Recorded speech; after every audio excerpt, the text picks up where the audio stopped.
And I'd like to call to order, please, the July 30th, 2020 Planning and Zoning Board of Appeals meeting at 7:05. Jen, roll call vote, please. Chairman Dash. Here. Commissioner Kempa. Here. Commissioner DeGraff. Here. Commissioner Taman. Commissioner Saywert.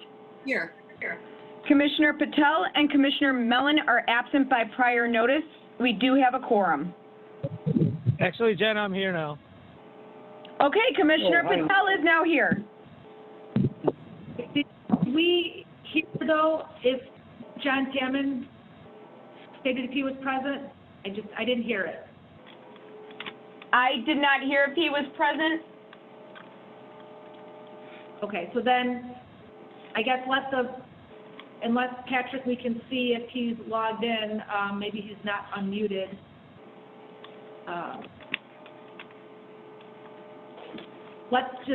For the record right now, we'll show that Commissioners Kempa, DeGraff, Saywert, and Patel and myself are present. Yeah. We can verify that John is on the call, because with the 5 of us, we do have a quorum. Okay, so open the public hearing, then your housekeeping items, Yes. Dan? Okay, I'd like a motion, please, to reopen the public hearing on application number ZBA 20-08. I'll make that motion. Commissioner DeGraff. Seconded for Commissioner Saywert. Okay, and roll call is Commissioner Saywert. Aye. Commissioner Patel. Aye. Commissioner DeGraff. Aye. Commissioner Kempa. Aye. And Chairman Dash. Aye. Okay, so before we get started, Director Peterson? Thank you. Typically, the Planning and Zoning Board of Appeals accepts into the record all exhibits and staff reports at the close of the public hearing. But due to this being the second special meeting and the first meeting, I just wanted to bring everybody up to speed that we have had a number of exhibits that have been submitted, and these will, the indexes for these exhibits will be posted. Exhibits 1 through 22 were part of the application, and those are listed on the city's website, except for the Exhibit 19, which is the notices, green cards, a butters list, which is the volume and the nature of the people's list. We just keep on file for inspection. Exhibit 23 is the engineering staff report dated 6/24/20, prepared by Patrick Glenn, city engineer, related to the stormwater. Exhibit 24 is the engineering preliminary review of April 6, 20, prepared by the city engineer in relationship to overall technical questions of the preliminary engineering. Exhibit 25 was provided last week by the Prospect Heights Park District, the letter from President Tim Jones indicating that they were in support of the application going forward, but reserving any future decisions per Park District requirements. Exhibit 26 was presented by resident Mohina Carr, the community petition. Exhibit 27 was July 17th, the letter from attorney Mr. Lenny Asaro, representing 3 of the residents in the neighborhood. Exhibit 28 is the responses to Mr. Asaro's questions from Lexington Homes. Exhibit 29 is the city response to Mr. Asaro's questions, which were dated today. Exhibit 30 is the July 21st, 20 Prospect Heights Fire District specifications that were sent by Deputy Chief Jones to Hager Engineering in preparation of the fire truck traffic lane exhibit. Exhibit 31 is the resident written comments, and we have 53 comments prepared, submitted by 42 residents. They were all, almost all of them were submitted to the Planning Zoning Board of Appeals members. The last few came in the last 2 days and have not been able to be forwarded. Additionally, prior to the ZBA special meeting of July 9th, the city received from the applicant, Lexington Homes, exhibits that we have labeled SE1, which was their looped path, which was discussed and presented during their testimony on the 9th of July. SE2, which is the existing drainage plans prepared by Hager Engineering. SE3 is the proposed drainage plans prepared by Hager Engineering. SE4 was the single ingress-egress comps, which was prepared by Lexington Homes. SE5, the motor screening, prepared by Dixon Design. SE6, wetland comparison by Hager Engineering. SE7, wetland delineation report by Midwest Ecological. SE8, affidavit from property owner G.G. Bowie related to traffic impacts. And then we have PowerPoints that were presented on June 25th, July 9th, and will be tonight, that will be entered in as a separate exhibit at the end when we have all of those together as one. Additionally, there will be, if there's anything else coming in tonight from the applicant, they will be added appropriately to the exhibits list. Thank you very much. Okay. Okay, so Dan, what are the next steps here? Are we going to look to the applicant to present the new information this evening? Chairman Dash, where we left off at the last special meeting was with Attorney Asaro, who was speaking under the public testimony part and had requested the continuation to be able to review the documents and get information. It was requested of him to submit his questions in writing, which he did comply by the date he had indicated, and responses. We would look to have him, if he has any additional questions, to start there, that the responses did not answer, and to go from there. And then at that point in time, it would be back to the applicant for any rebuttal and answering at that point. Okay, great. So, Attorney Asaro, are you unmuted? Are you here with us this evening? I am here, Chairman Dash. Good evening. Great. So, thank you for joining us. If you heard Director Peterson, he suggested that we use this opportunity to field any additional questions on your behalf that may not have been answered, I guess, to your satisfaction with the replies you received. Thank you. So I'm going to start first with Lexington Homes' response to the questions. The document is entitled Lexington Homes' Response to the Questions Raised by Mr. Asaro in his letter dated July 17, 2020. With respect to number one,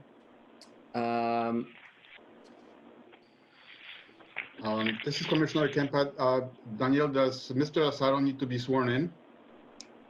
I'm not a witness. I'm an attorney representing clients. Got it. But if Mr. Burney was sworn in, then I certainly can't be held to a different standard, but I don't see the point. Mr. Burning is sworn in, I believe, everybody from Lexington Homes. Right, everyone from Lexington That's Homes fine. has previously. That's fine. I've just Okay, never then- done that before, but I'm happy to do it. Okay. So do you swear that the testimony you'll be giving this evening will be the truth, the whole truth, and nothing but the truth? Yes, so help me God. Great, and just your name and address for the record, please? Yes, Lenny Asaro, attorney with Dinsmore and Scholl, spelled Dinsmore, ampersand Scholl, Shohl, LLP, 222 West Adams, Suite 3400, Chicago, Illinois, 60606. Thank you. Floor is all yours.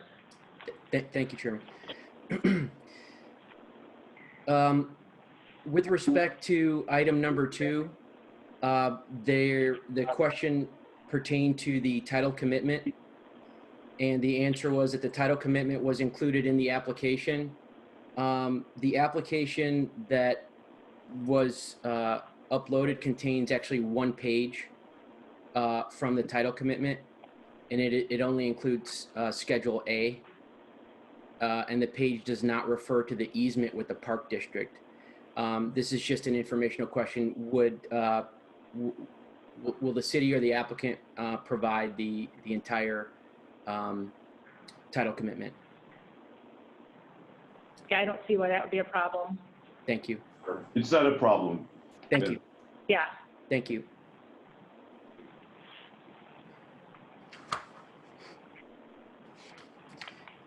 Just bear with me. I just got these obviously yesterday and today, but I have my questions. So if I take a pause, it's only because I believe that some of these have been answered. So I'm just trying to get to the questions that I want to ask. So I do apologize for the pausing. No, I mean, there's been a lot of information shared within the last few days, so we completely understand. Thank you.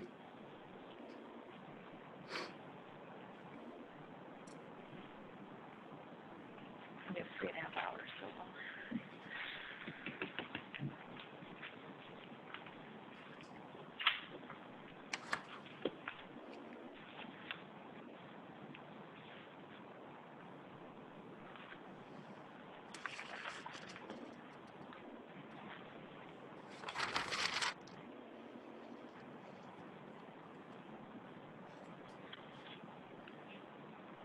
So the next item is item number 11 in the letter.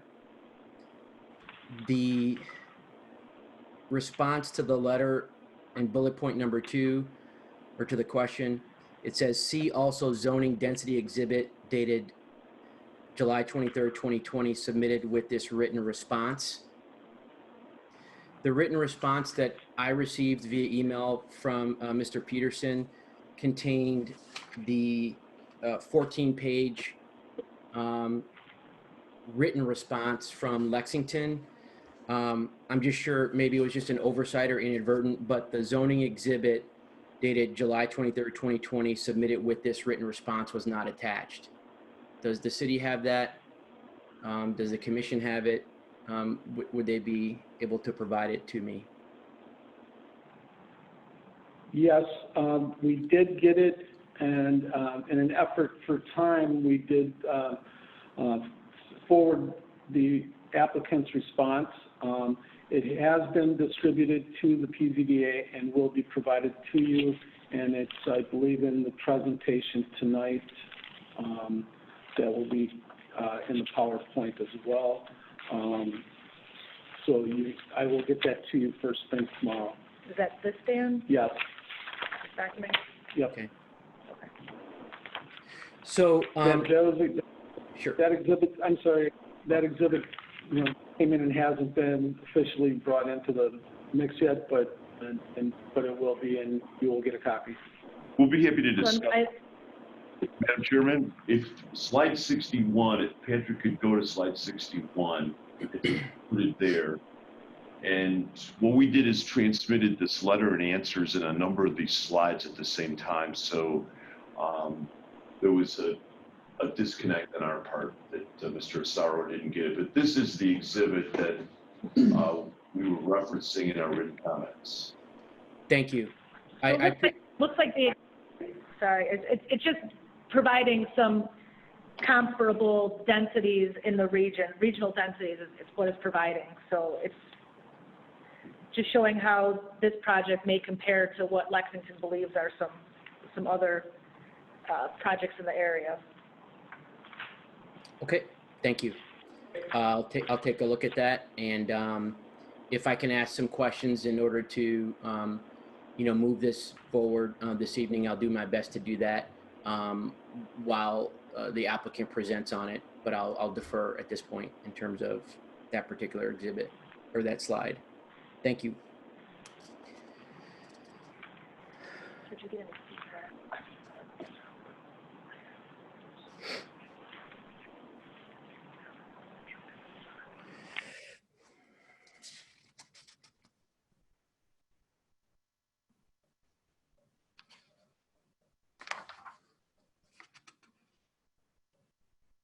Okay, the next item is question number 18 and the response thereto. The response to question number 18 states the geotech report has been resubmitted, included with the additional submittal to the city on this date.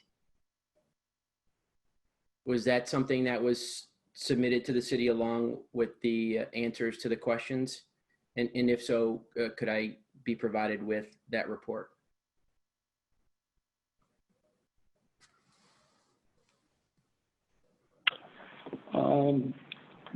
There's been a geotechnical report that was resubmitted with additional information to the city. On the date of the submittal until tonight, city staff has not had an opportunity to review that, but a copy will be provided. Thank you.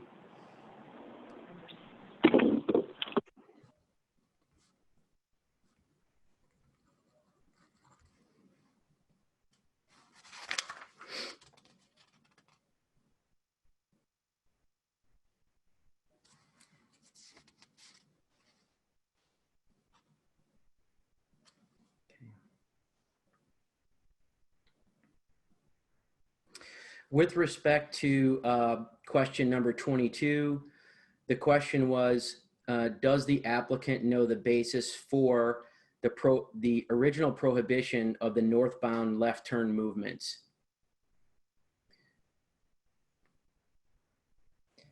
And the response directed to the narrative, it directed to the live testimony at the Plan Commission, or to the members of the Planning and Zoning Board on July 9, and then also identified in an affidavit presented on July 9. Would we be able to just get a yes or no to that question?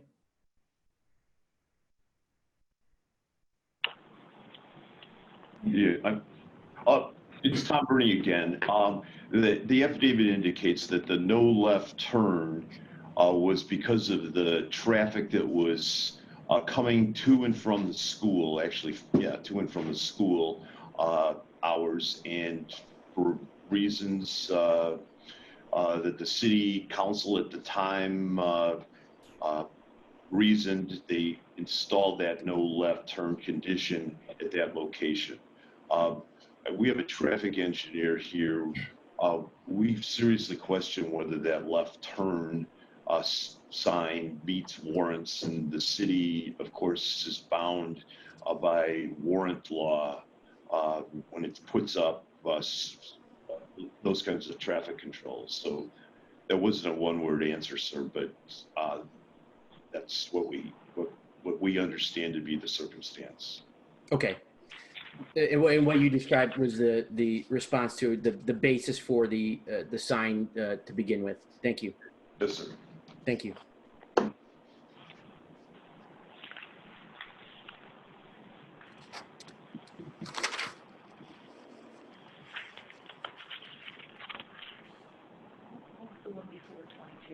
Would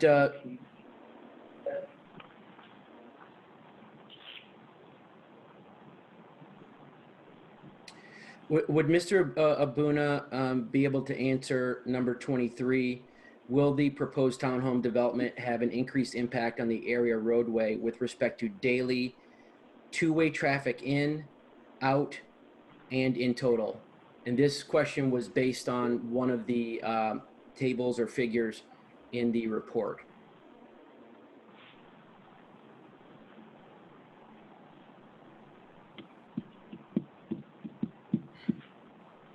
Tom, I'm here. You want me to answer the question? You're not on. Say it again. Yes, please, Louis. Yeah, for the record, this is Louis Abuna with KLOA. Our traffic study, which is typical of how we look at impacts, focuses on the peak hour operations of the roadway system. That's when the highest amount of traffic is during the morning and evening.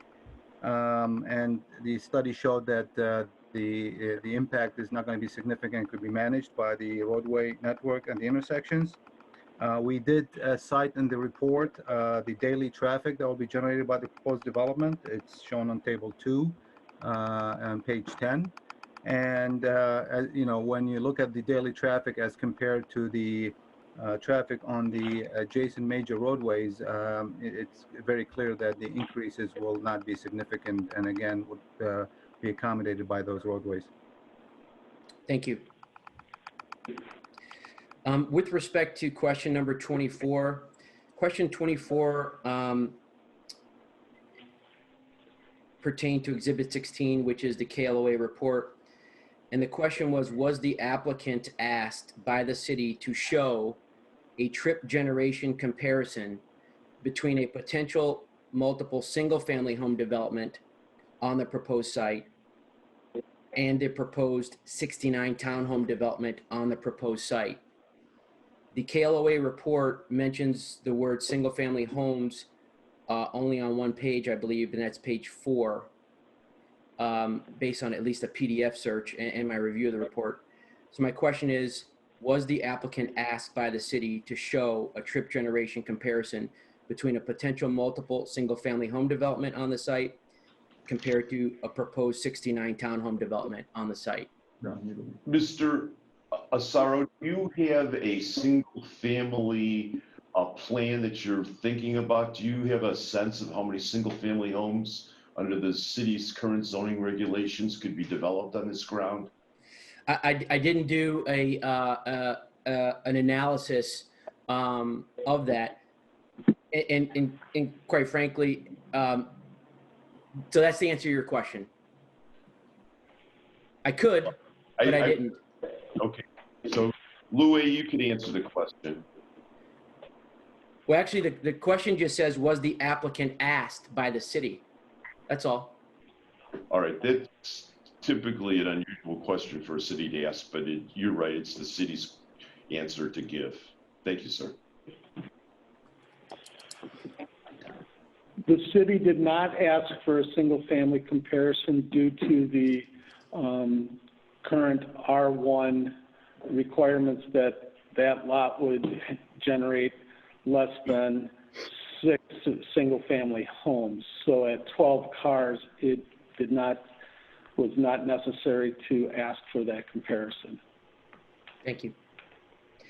Question 25 states, with respect to Exhibit 16, which is the KLOA traffic study, does the traffic impact study evaluate pedestrian traffic for the proposed development?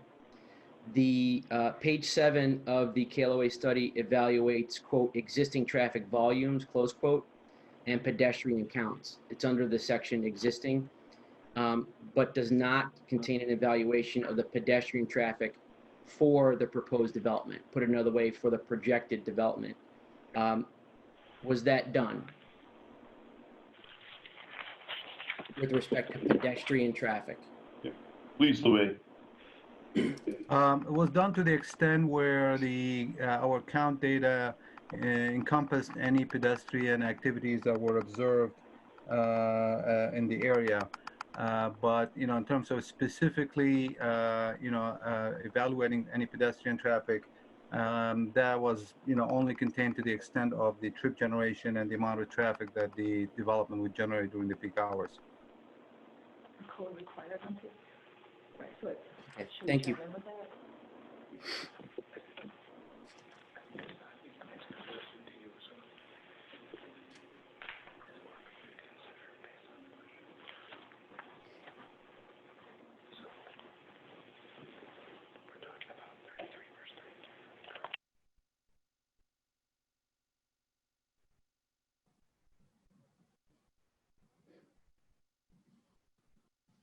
With respect to question 27, question 27 cites to exhibit number 8, page 5, number 52. And it quotes that. I won't read it. And then there's a response. The question that was presented is, does the response impact projected pedestrian traffic within the proposed development?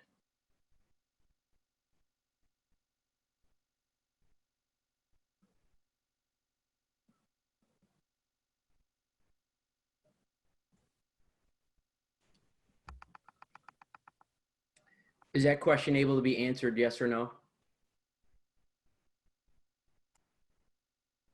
Do you have anything to add on that, or would you like to defer? We have some other answers in our response, but do you have anything to add before we do?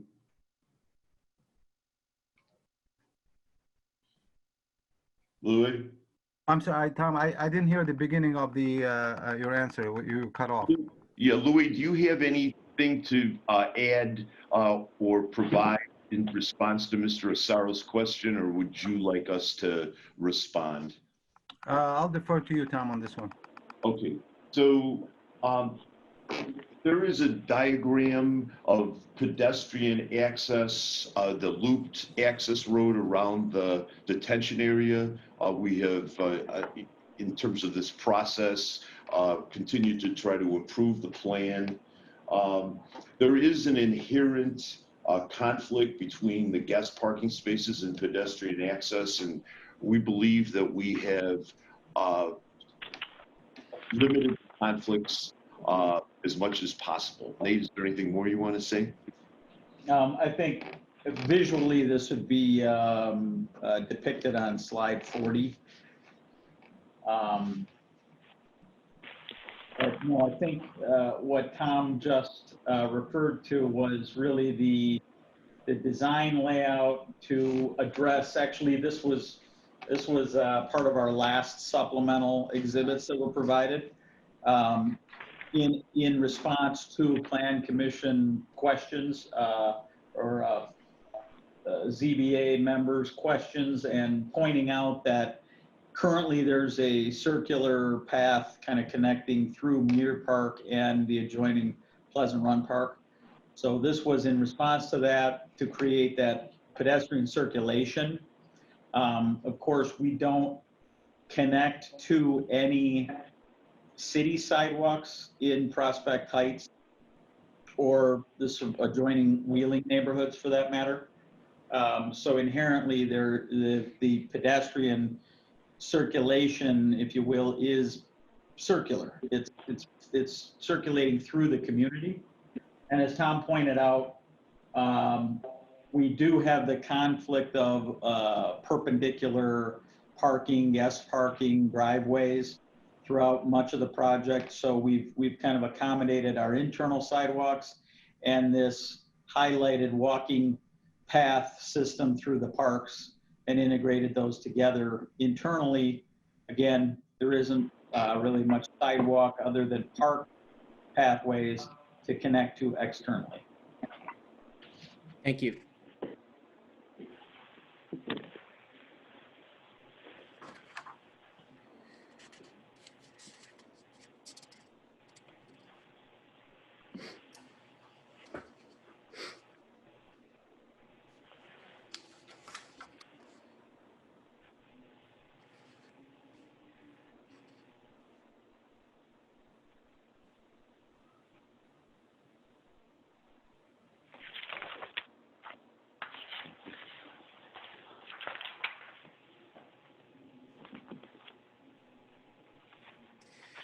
With respect to question number 32, question 32 states, or part of one of the questions in there, has a study been performed that shows that there is a need for townhomes to be developed in the city? And the first bullet point answer says Lexington Homes defers to the city staff on this question. The second bullet point says, furthermore, this question is addressed at length in the narrative. With respect to the second bullet point regarding the narrative, is the applicant referring to the narrative at page 4 paragraph E as in Edward, as well as page 11, paragraph number 2. Yes, Mr. Asaro. Our research with the help of the staff has identified the last single-family subdivision and the last attached single-family subdivision, which the last development like this was in 1995 and 1996, coincidentally built by the same applicant who's here before the city today. So, and it is you've clearly read the narrative. The comprehensive plan looks for housing opportunities in this community. In our estimation, Prospect Heights has not been able to develop ground for new types of housing, while all of its neighbors, the Glenviews, certainly the Wheelings, have seen tremendous growth in housing opportunities. And there aren't a lot of vacant parcels of ground, parcels that can be redeveloped. And, Lexington feels that this is a very good opportunity to meet the goals and objectives contained in the comprehensive plan and bring new housing to the community. Thank you, Mr. Bernie. You're welcome, sir.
With respect to question number 40, the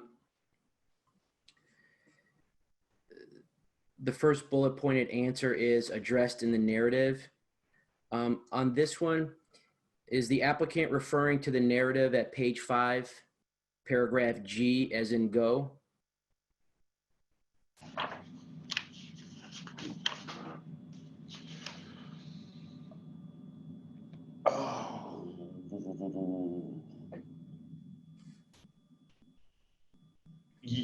Yes, sir. Exhibits E1 and E2. And do we not have a slide, folks? I'm talking to my folks, our folks, that identify the departures that we're asking the city to consider approving as part of the plan development process.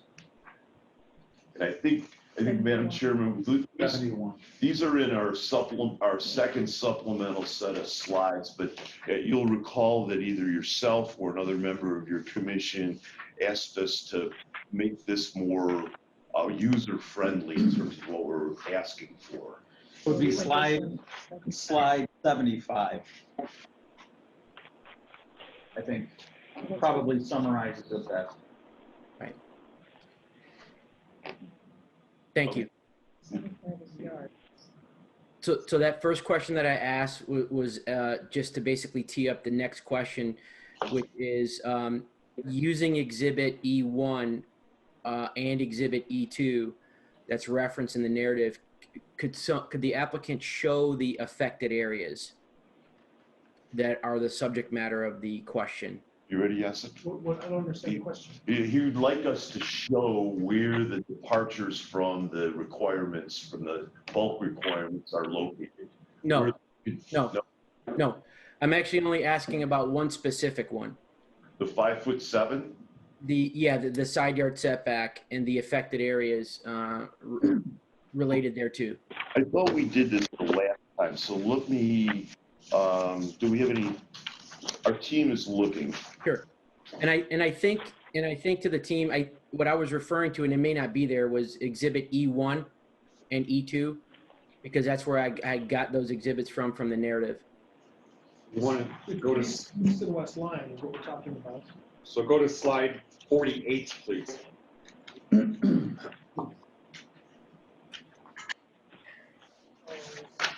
So this is Todd Schaefer, Hager Engineering. Basically what the deviation is with regards to is the side yard setback. And based on the city code, the side yard setback is based on 20% of the building length, which in this case for buildings 7 and 8 is 25.7 feet, which is greater than the 20 feet that we are proposing, hence the 5.7 foot setback request for variance. And then, Thank you. Can I just also ask can you go to the slide that shows, that's more of that shows all of the whole site, that basically shows 7 and 8 within the context of the entire development?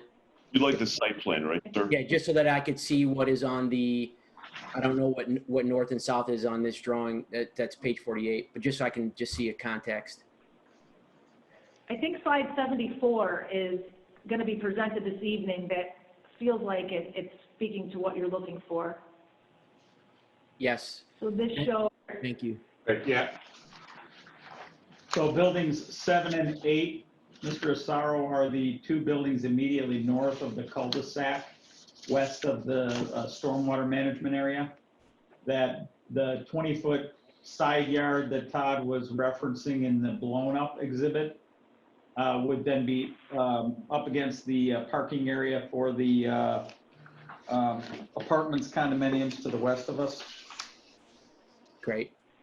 And so this page 74 of the slide shows the front yard, side yard on the east, the side yard on the west, and there's a request for a departure from just the side yards?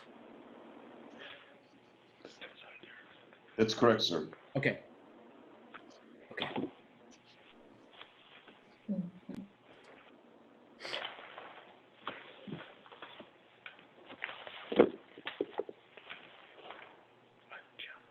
There are some other departures that we're going to go into in our supplemental slides. If you want us to review those with you, we can, or we can wait until we present our supplemental slides. However you would like to do it, it's fine with me. Okay, I just don't want to mislead you that the 5'7" is the only departure. So we will present those in an orderly fashion once you've concluded your questions and the chairman tells us it's the proper time to identify those. Fair enough. Fair enough.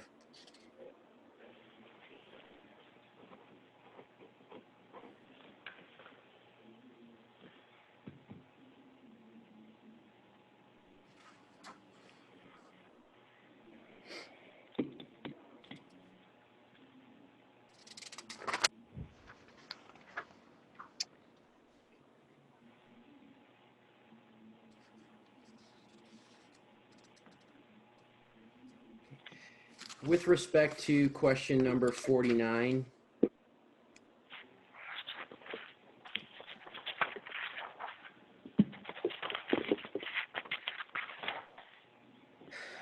which one or ones of the applicant's witnesses provided the opinion that the proposed special use will not diminish and impair property values within the community pursuant to section 5-10-9-E-2? As we indicated in our response to your question, each one of the consultants that were involved in this project, including Mr. Weinsma, the project director, the architects who designed the buildings, the site planner, Mr. Yasik from Hager Engineering, who designed it in a manner that it will not adversely impact surrounding property owners, as Mr. Schaefer, who designed the engineering systems in a manner that they will not have a negative impact on surrounding property owners. Based on the analysis of this ground being located in a transitional area with multiple family to the west and a number of other multiple family developments in the area, with respect to the significant setbacks, distances that this development is taking place in relationship to the city of Prospect Heights neighborhood to the north. That's our basis that we have satisfied the standards and therefore are not going to have a negative impact on surrounding properties. Okay.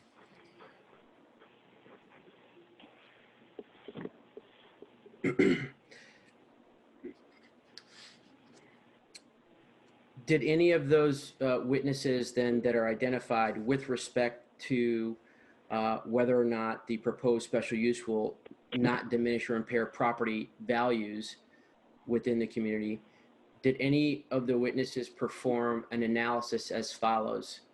Examining a similar, a development similar to the proposed development in other areas similar to the subject property, and evaluating whether or not such development in other areas had any impact on adjacent residential, in particular single-family home prices. The vice president of Lexington Homes it's probably more than 25 years of experience in building and developing projects like this with similar surrounding land uses, similar distances from existing single-family residential, and so that I think it's more than anecdotally. It's it's basically embedded in the fabric of how he approaches this. That this type of development, an attached single-family development that is of a lesser density than would be permitted under the plan development section and under the R2 zoning restrictions applying to attached single-family, that it will not have an adverse impact. With respect to the type of study that you might have a real estate broker or appraiser perform, that wasn't done. Rarely is that kind of evidence brought forward in a plan commission or a zoning board.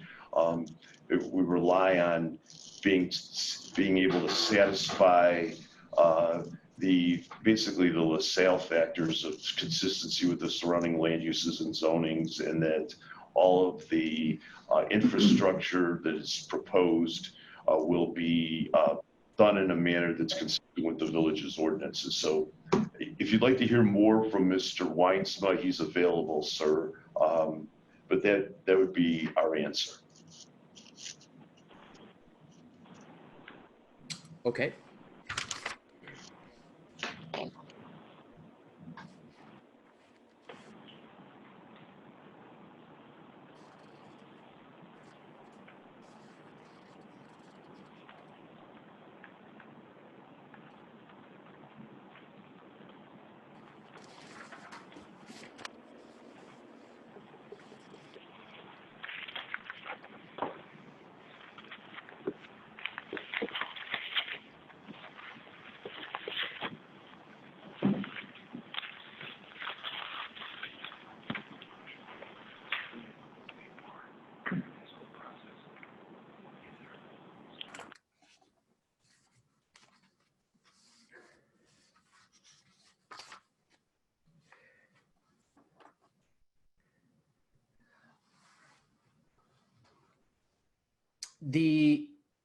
R1A zoning classification states and I'm paraphrasing, as part of its overall purpose is to serve as a transition between the R1 and the R2 generally.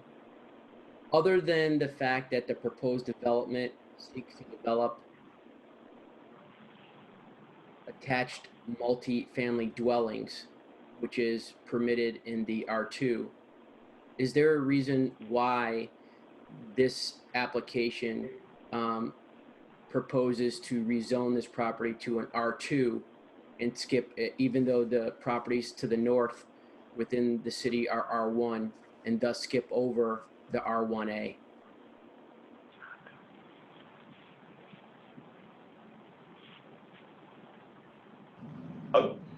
When we examined this, we believe that the R2A was the most suitable underlying zoning classification to accommodate the use that we were proposing. And that's why we chose R2, but as perhaps you've observed as well, we also tied that to a plan development so that the city would know exactly what it's getting. That the plan development gives it the ability to impose conditions instead of a straight rezoning. It gives it the conditions that we're going to build this plan. This project is a little bit more complicated because we have a park that, if we come to terms with the park district, and I'm not saying that we have, we're waiting to run this process through. We want the city and the residents to know that a condition to this approval is that we do the park improvements that we said we're going to do, that we're going to take care of the detention pond, we're going to build the parking lot for the park district, and we're going to maintain that in perpetuity. So the plan development is a huge protection for the city, and therefore the underlying zoning, I don't see that as really significant. We certainly do have to our west a multiple family development that's substantially denser than what we're proposing. So to a certain extent, that also drove it. Sorry for the long-winded answer, sir. No, I appreciate. Thank you very much, Mr. Bernie. I have just a couple more questions.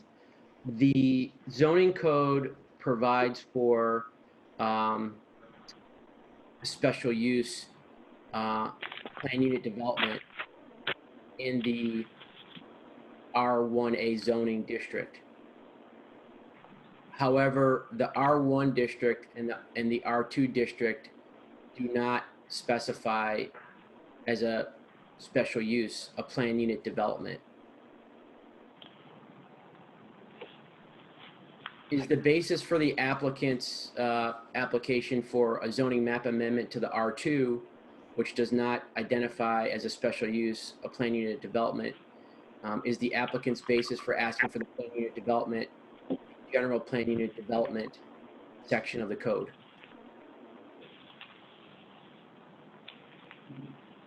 Yes, sir. And if Mr. Peterson, who knows the city's ordinance better than anybody that's on this call, perhaps would like to add something else, but yes, the plan development was forced. And before I turn it over to Mr. Peterson, the concern of whether it's zoned R1 or R2, there is no other property in the city in this general vicinity that rezoning this R2 plan development would serve as a precedent for other properties going R2.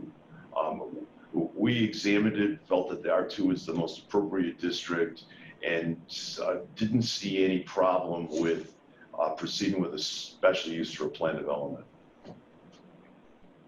Dan, do you have anything else to add? Did I misstate anything? No, under our planned unit development, the ordinance, and I don't have it up easily to get, but it is authorized in all zoning districts within the city of Prospect Heights. We have R1 PUDs, we have our B4 PUDs, we have B3 PUDs. So That is the basis of the request. Thank you. The only reason why I asked that question is because it just looked unusual when I looked at the R1 zoning district under special uses, plan unit development was not identified. And then when you go to the R1A, for whatever reason, special uses, one of them is identified as being plan unit development. And then when you go to the R2, under special uses, plan unit development is not there. So I asked because I thought that there was a particular or intentional reason why a plan unit development was specifically identified as a special use under the R1A, but not specifically identified under the R1 or the R2. And I did not notice, I noticed that the application is not seeking a text amendment to add a plan unit development as a special use under the R2. That was the reason why I asked the question.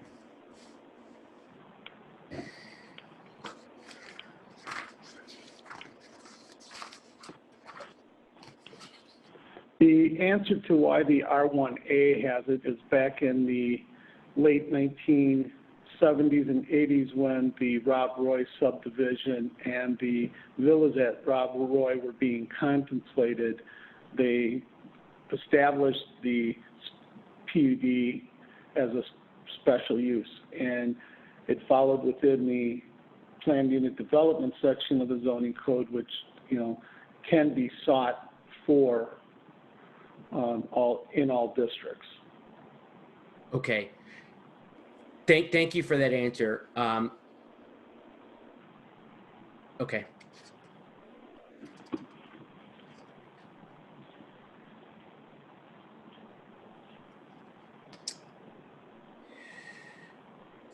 So I only have a couple questions, and they pertain to the July 30th, 2020 letter from the City of Prospect Heights addressed to me, Lenny Asaro, and going to question number 30 in the city's response. In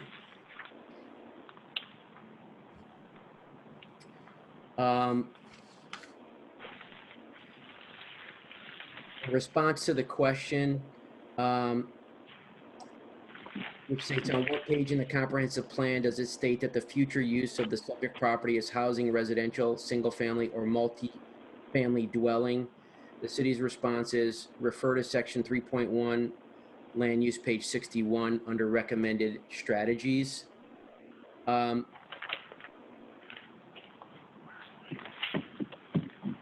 Is there a particular paragraph here that refers to the subject property? Not specifically to the subject property in question, but in the recommended strategies for providing diversification of housing opportunities within the city, where the strategy is to assemble properties that could be assembled or put together or were right for multifamily housing, senior housing, and there are a number of other uses that were identified in that paragraph of the recommended strategies on page 61. Thank you, Mr. Peterson. And then with respect to question 33, question 33 asks, show in the comprehensive plan where it states that the proposed townhome development would be in conformance and consistent with the land use goals and objectives in section 1.2 of the comprehensive plan. And the response of the city states, see page 61, which is section 3.1. Is there anything in section 1.2 responsive to the question? Give me 1 second, please.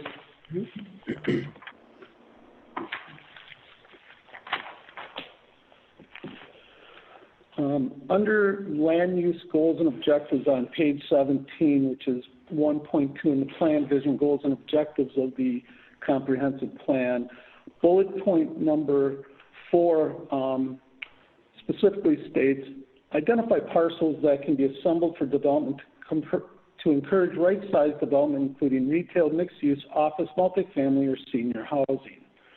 So therefore, based on this being a property that is ready for redevelopment, it is viewed in that our goals is a right-sized and encourage, and multifamily is listed as one of those options for redevelopment.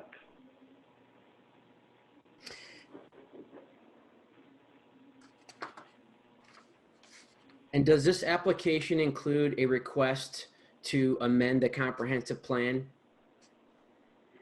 with respect to the subject property? No. Okay.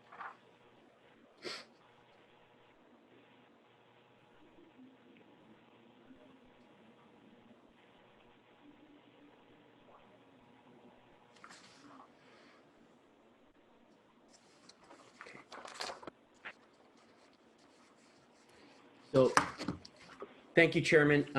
I don't have any other questions based on the responses that were provided by Lexington and the city, and I do appreciate the responses. Thank you. I'm gonna go ahead and let Lexington present. Yes. Okay, so, Mr. Bernie and Nate, why don't you guys go ahead and take the floor to present the additional slides that you've prepared this evening. Thank you, Madam Chairman. So we last left off at slide 56.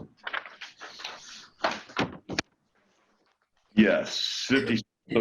So after we get past my name on 59, we want to go through, and we've already touched bases on this, the regional zoning density exhibits, and as you correctly observed, Madam Chairman, we have identified a number of other multiple family projects, developments within the area. In our mind, under a LaSalle analysis, it shows that the area is not. Slide 61. This is slide 61, I'm sorry. That the area is not a uniformity of single-family homes, but instead is a mixture of single-family, attached single-family condominiums, and some apartments in the immediate area and the area of influence. And that is the reason that we presented that. And as others on your commission have observed, this is a transitional area. And we believe that an attached product at the density we're proposing is a reasonable use of the property that won't adversely impact surrounding property owners and will not, that is consistent and compatible with the area. Moving to slide 62 is, again, just an examination, a little more careful examination of what we find in the area, comparing our density at our density at 7.1 dwelling units per acre, and we will observe that we've brought in the Park District land as well as our own in computing that. We believe that for the purposes of this plan development, as it goes through the process, it's a unified development. Once the park improvements are completed and the city's satisfied that Lexington has done what it promised to do, I would expect that the plan development would expire on the Park District ground and only apply to the Lexington property. With, of course, in covenants and restrictions and agreements between the Park District and Lexington, enforceable by the city, these long-term maintenance obligations that Lexington has agreed to assume. So you can see the densities are from 1.7 dwelling units per acre to 18.6 dwelling units per acre, and our 69 unit plan is at 7.1, and the reserves with the 61 unit plan is 11.7. So we'd submit that our proposed development is consistent with that. With respect to our next set of slides, which is starting on slide 63 after the cover sheet, it's the open space analyses. And I think I'm going to have somebody who's more familiar with these exhibits turn over to them. Which of you would like to talk about this? I can take this. Thanks, Tom. Please identify yourself. Hi, this is Tom Yasek speaking now. I'm the in-house planner at Hager Engineering, and I did a lot of the layout work on this plan. Tom, can you clarify that you were sworn in at the first hearing? Yeah, indeed, I was sworn in with the rest of my team at the first meeting. So going through the city ordinance on open space, there's lots of ways to look at it. What we did here was take the approach of anything that we can exclude and call it not open space, as opposed to what to include, because there's a lot of subjective language involved in open space. So what we're looking at here on this slide is a visual representation of how we got our numbers, simply put. And if we look at the next slide, we see the same approach for the 61 unit plan.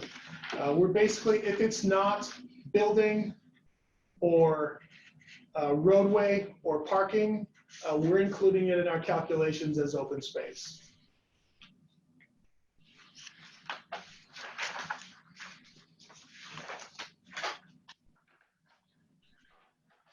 So if you, this is Todd Schaefer with Hager Engineering. You can go back one slide. One of, or multiple of the plan commissioners wanted us to break up the open space into the 69 unit lot and the park district lot. So the slide that you're looking at here shows a total open space with a combined park district and multifamily lot of 64.2%. If you look at it on an individual basis, the open space for the 69 unit lot is 39.8%, which is slightly under the 40% requirement, but we're looking at this as an overall PUD. If you go to the next slide, which is the 61 unit plan, you can see that only looking at the reserve at Muir Park, it's a 45% open space. And the reason for the increase in open space is that the pond is part of the 61 unit plan versus under the 69 unit plan, the pond is part of the Muir Park. And that pond for the 61 unit plan only serves the 61 unit site, and on the 69 unit plan, it serves both properties.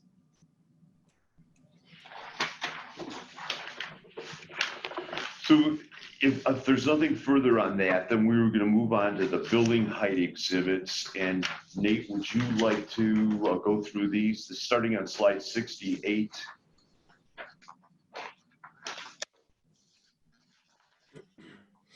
Yes, we've taken the elevations that were provided, kind of zoomed in on them and provided a whole series of calculations on the left-hand side of the exhibit. And this is the key exhibit, I believe, is the front elevation, since the code identifies height of a building at the front of the building. We also have done on the next slide the rear of the building, same calculations, but in order to be very specific, we've provided the height from the finished grade to the eave, the height finished grade to the eave, the raised plates of the eave, because there are varied elevations. If you could go to the previous slide. There are various elevations, as you can see on the right side of the picture above the single window. There's some different variations of the eave heights based on just some gable ends and some eave treatments that have roofing material on them. So we've shown the raised plate height, then the finished grade to the average roof mean, and this is how height, as we define it, is measured in your code. So it is essentially the mean line or the middle the roof line. So between the ridge line and the eave line. So that is a 29.5-foot height. And that is the height that was used for some of these separation setback calculations. The next slide shows the same calculations on the rear of the building, to the eave, to the mean, and to the ridge. Again, I think the key number there is on the front elevation, the 29.5 feet, which is the height.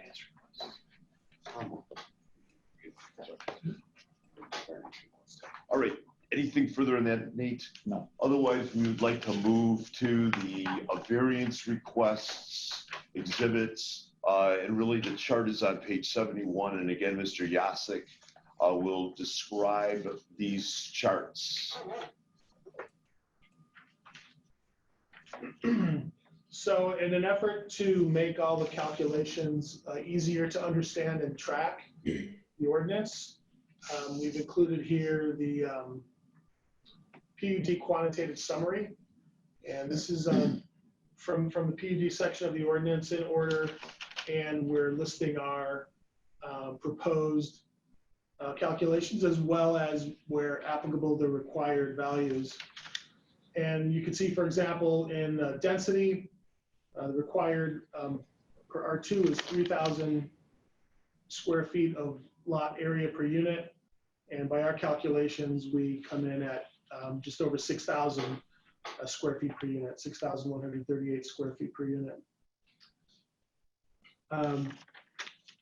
To touch on another required metric that was listed in the ordinance, looking at parking, for example, in the ordinance we read, the parking requirement is 2 to 1, and we're providing 204 total parking stalls compared to the mathematically required for ordinance 138.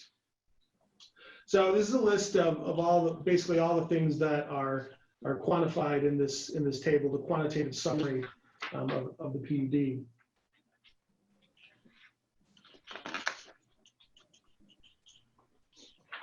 And Tom, do you, in this percentage of ground cover, basically, is this another way of backing into your open space calculations? It is exactly that. So we're presenting the same metrics in different ways in different places. That open space metric where we calculate 64.2%, that also appears aside from the PUD quantitative summary we're seeing here, that appears in the R2 list of required metrics as well. So we'll see these same numbers come up again and again, and hopefully it's adding clarity and not adding to the confusion. There's a lot of calculations, obviously, that go into a project like this, and we're trying by representing them in different ways to make them as clear as possible. That's why you see these numbers come up again and again. So this is, as I said, this section 3A is right from the PUD quantitative summary requirement from the ordinance. And hopefully by listing it in the same order that the ordinance is in, it'll help people that are trying to understand our metrics track it a little better. Right, and then you have some diagrams that follow. And is this where you're going to identify where the condition is that we're seeking a variance on? Yeah, again, on the following slides. And we are talking about slide 72, sir? Yes. Correct, and this is still on the subject of open space, and through color and through a diagram, we're showing what our calculation is measuring, essentially. Not to beat it to death, but it's important that we show the number and we show you where we got the number from. So we have sort of transparency as to what our calculations are actually measuring. Okay, so what do the colors designate, sir? The green here, the two subtle shades of different green, olive and sort of more light green on the park, that's the area that we calculated for the open space calculation.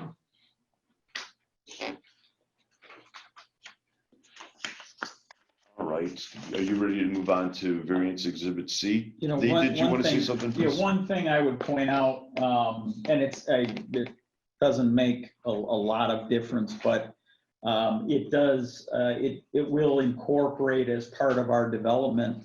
That section of Oak Avenue from our north property line to Drake Terrace has not been included in these calculations because it is a dedicated right-of-way. So even though it will add to open space, you know, certainly on the entree into the development, it is not included because we felt it was already a dedicated right-of-way, even though it provided some green area. We didn't count it as part of the project property. Yeah, that's typical when we deal with things that are concerned with area. We're focusing on the site area and not off-site improvements like that. If we move on to the next exhibit, variance exhibit C. Page 73. Here we're, I don't know if it's possible to zoom in at all, but we're looking at another type of open space that the city measures, and that's commonly owned open space. So again, we're excluding areas that don't meet the requirement. And maybe it's not possible to zoom in, but if you can see that areas around the buildings are white, and the parking lot that runs along the parking bays that run along the west line have some white next between them and the parking lot. And that's because two of the types of land that are excluded from this calculation are privately owned land, which would be the townhome lots proper that we're proposing, and also strips of open space less than 10 feet wide. And that encompasses the area between the parking stalls along the west line and the actual property line. So it's another way of showing, basically showing our work. So when we show the metric for commonly owned open space, that's where we got it from. We're trying to be as clear as possible with that. So on the next slide, we put open space behind us for a bit and look again at these yard setback variances. Although we were sort of guided by the R2 metrics, we've also compared it to the PUD requirements. And we see that there's actually quite a difference between what R2 requires and what PUD requires in terms of setbacks. We were looking and focusing on the R2 in terms of when we're asking for variances, but that subject may, be open for further discussion. For example, if we look at the front line, we're calling the north line the front line. On an irregular property like this, it's sort of up to the city, which lot line will be deemed the front and rear. And in a conversation with Dan Peterson at the city, we determined that the most logical front line is the north line. By process of logic, that makes the opposite line the rear. And if it's not front or rear, it's side. So if we look at that front line, in fact, the required R2 setback for a front line is 20 feet only, and we're providing a 25-foot setback along that front line. However, the PUD perimeter requirements call for a 50-foot setback. That's listed there to be determined what will actually be on the record for asking a variance from. We're basically on this exhibit showing all the possible ways to interpret this geometry based against different aspects of the ordinance, if you follow me on that.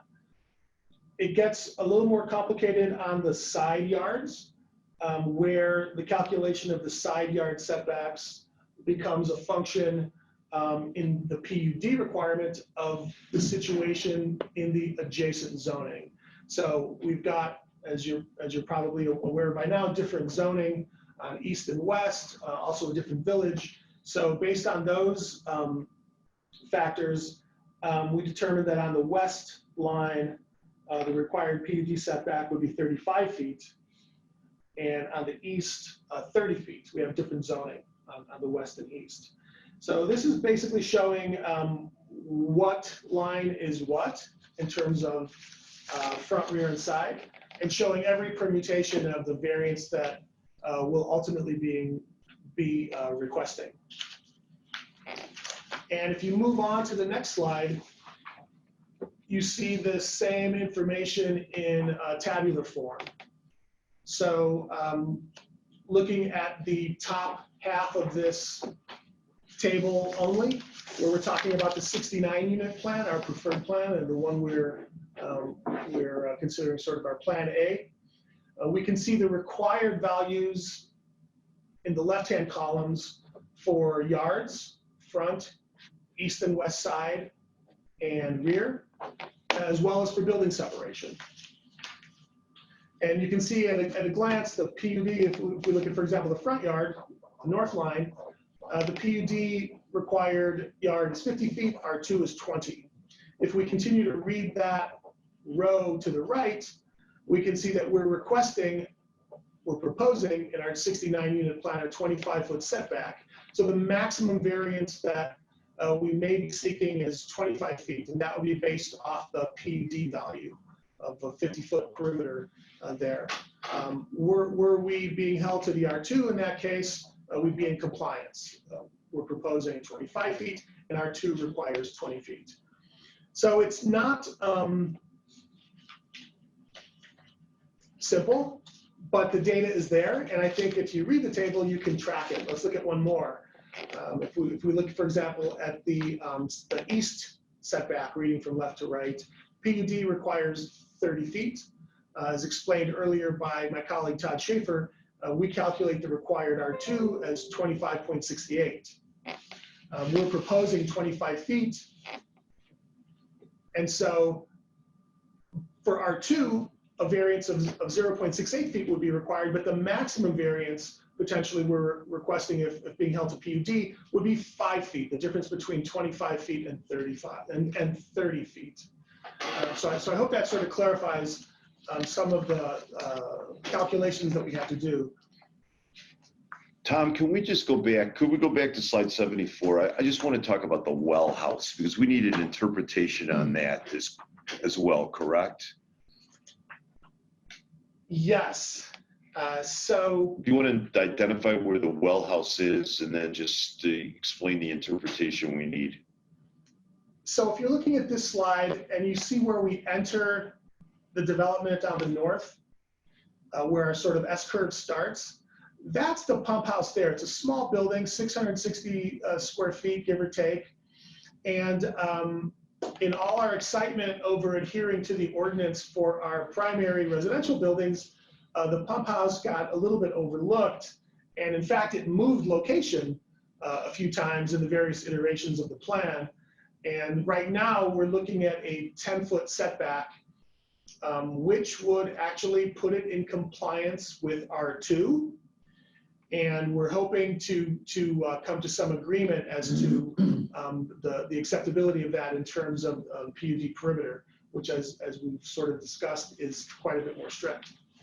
So small building that doesn't trigger the height requirements of R2, and by the letter of the R2 ordinance setback, a building of that height would be subject to a 10-foot setback, which is what we're showing there.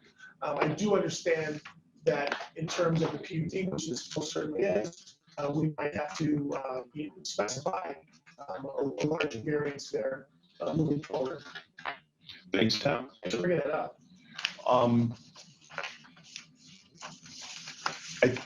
I would now ask Nate Weinsma. I know there's been a lot of discussion, a lot of questions, especially from the Plan Commission about the parking requirements, the guest parking. We need to talk about building separation. Oh, I'm sorry. I'm rushing here. Sure. And Todd did a pretty good job of bringing us up to speed on the building separation. We've got one more slide. Again, we're trying to add clarity by showing the same information in more ways. If you go ahead 2 slides, please, and we'll see another illustration of the building separation. This is an important one, and it's the same calculation and numbers that we showed before, but it probably bears a little more investigation, and I'll turn it over to Todd for that. So based on the city code and the fact that the building elevation, when viewed from the front elevation, where the mean height is less than 30 feet and we're at 29 foot, 6 inches is where we're requesting, the building separation is to be 30 feet. The separation from main building line or garage wall and structure above is 35 feet. Per the code, as taking a strict interpretation of it, the balconies that are connected to the buildings are to be viewed to provide building separation as well. Our balcony to balcony separation is 24 feet. So if you apply the, looking at a building, someone looking at a plan like this would say the building to building is 35 feet. But based on the strict interpretation of the code, when considering the second level balconies, the building to building is 24 feet. So if that strict interpretation is adhered to, then our deviation from that building separation would be 6 feet, 30 minus the 24. Thank you, Todd. Is there anything else that you folks want to identify? No. Sorry to have precluded you from doing that.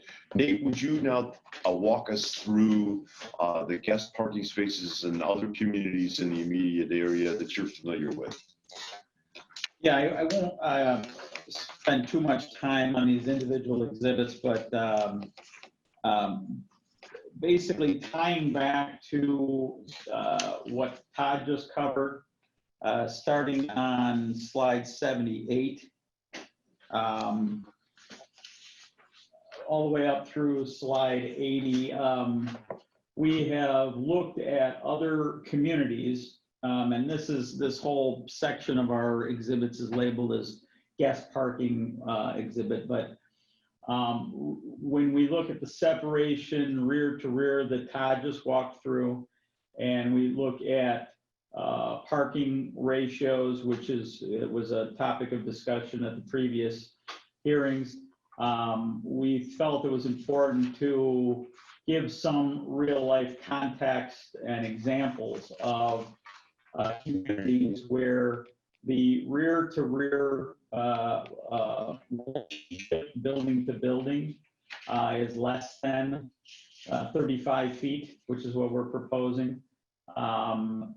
The balcony to balcony may also be in some cases equal to or near the 24-foot balcony to balcony that we're proposing. But I think what it really boils down to is a couple of different factors.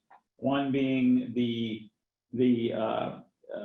private parking, which would be garage and or driveway versus guest parking, and then the overall ratio, and any question of whether or not it's adequate. So we've included a number of projects. Lexington Station, which was the previous slide on 78, is a community in Morton Grove. Park Ridge Place on slide 79 is, as the name says, in Park Ridge. Then we have Lexington Crossing as an example in Rolling Meadows on 80, 81 being Lexington Point, which I think some of the commissioners are a little more familiar with. It's one of the newest projects that are given as examples here, is in Des Plaines. In Des Plaines, there's also, if any of the commissioners are familiar, communities and projects north of Northwest Highway off of Western and Colfax, one of which is Lexington Park, another is Colfax Station. And then on slide 83, Lexington Walk. Again, I think some of the commissioners maybe have seen this community. It's one of the newer just completed developments that we were giving as example in Morton Grove. And then the last was another Morton Grove community on slide 84 for Trafalgar Woods. I think that's a lot of information and a lot of graphics, and each one of those includes a table at the bottom. But on slide 85, it kind of summarizes all of those that we've listed. Does not include the extraneous ones that we may have looked at in Glenview or in Displays or others, but we wanted to give an adequate sampling of communities. And in this table, the top bar code or bar graph is a comparable guest parking ratio. And again, I'm looking at guest parking versus, there's a difference between dedicated guests and private, but these are all communities that have that same relationship of garage and guest parking that we're proposing in this development design. And they range from anywhere from guest parking ratios of 0.28 to 1 in Park Ridge, up to 1 to 1, also in a Park Ridge development. And then in green, you can see our 61 and our 69 unit plans, and what the ratio is there, 0.95, 0.96, getting closer to that 1-to-1 ratio on the high end. The others, and then in the table below, gives a very detailed account of the name of the project, the community it's in, the number of units, the number of guest parking spaces, and then notations on how those guest parking spaces are provided for. I think a couple of things that I would note from this and kind of what we extrapolate from it is, number one, this design element, this design criteria is not atypical for the northwest suburbs. We have personally, as a builder, developed a number of communities, most of which are, some of which are listed here in these comparables. What we find is that, again, if there is dedicated guest parking, it is essentially used as guest parking. In cases where there is private parking, obviously garage is private parking, and that's utilized by the homeowners themselves. This is a design that we have had success with, and many other builders have had success with. I think I approach it from a marketing standpoint and look at it from two different perspectives. One being, we are reaching a demographic of buyer for this type of product, this type of community. One of the criteria of any buyer when they're looking at a community like this is available parking. And if a community provides a higher ratio of private parking, it tends to appeal to a more family-oriented buyer. It may appeal to a profile where a number of cars is more important to a certain buyer profile than it is to another. And in some cases, it's just as simple as if more parking is available, more parking will be demanded and attract that type of buyer profile. So the last thing we want to do, and any builder or developer would want to do, is design and build a community that does not, from a marketing standpoint, from a practical standpoint, have enough parking to accommodate our buyer. Because if that's the case, we're not going to be very successful in selling those units, because there's not going to be very many people that want to buy them. It'd be no different than offering an apartment community that had no parking available in a suburban location. Maybe in the city where you're next to a train station, it's not as critical, but in a suburban location, that would not translate to a successful development. And we've had a number of successful developments. I think I just further on this subject, as I know it is an important aspect of our development, and it's important to the commissioners. Some projects, this one being an example, some projects, a higher private parking ratio is not feasible. In some cases, it's not warranted. We think both of those cases are true here.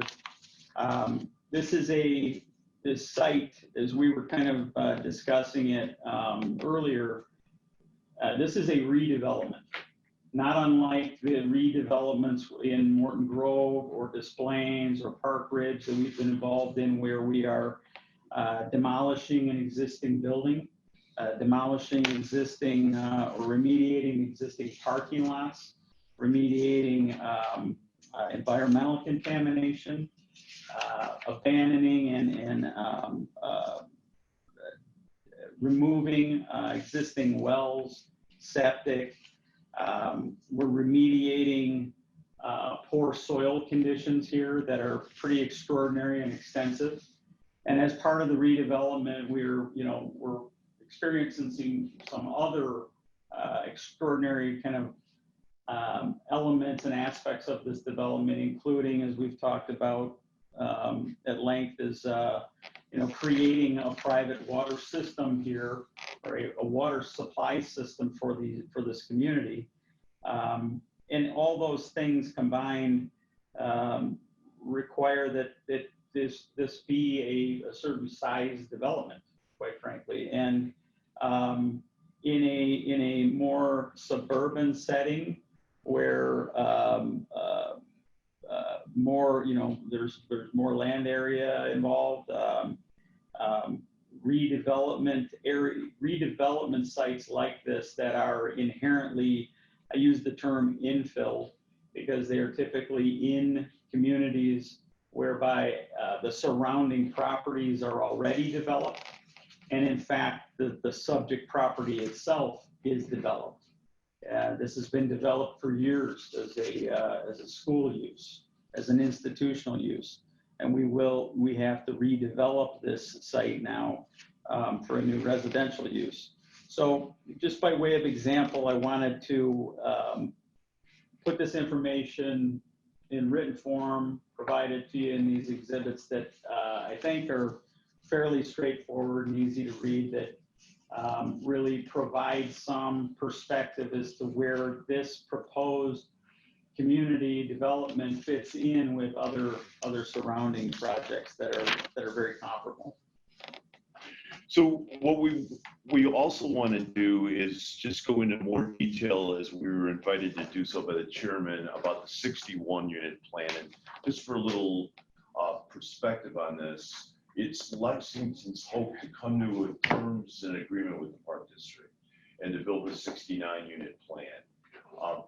But as an alternative, and as we're going through this hearing process, every political body is unpredictable. We've received no assurances from the Park District, but they have carefully listened to us, given us a lot of time.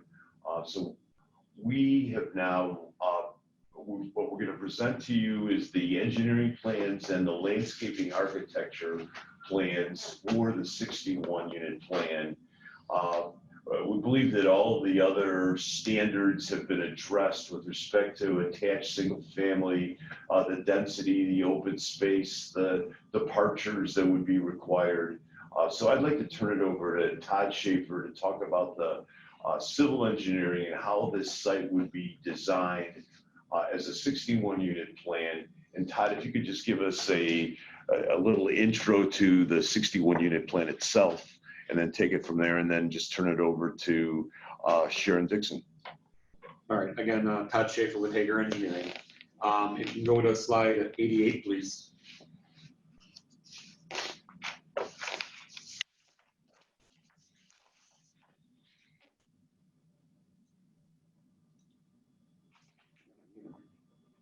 Nope, you're good. Patrick, can you go to slide 88?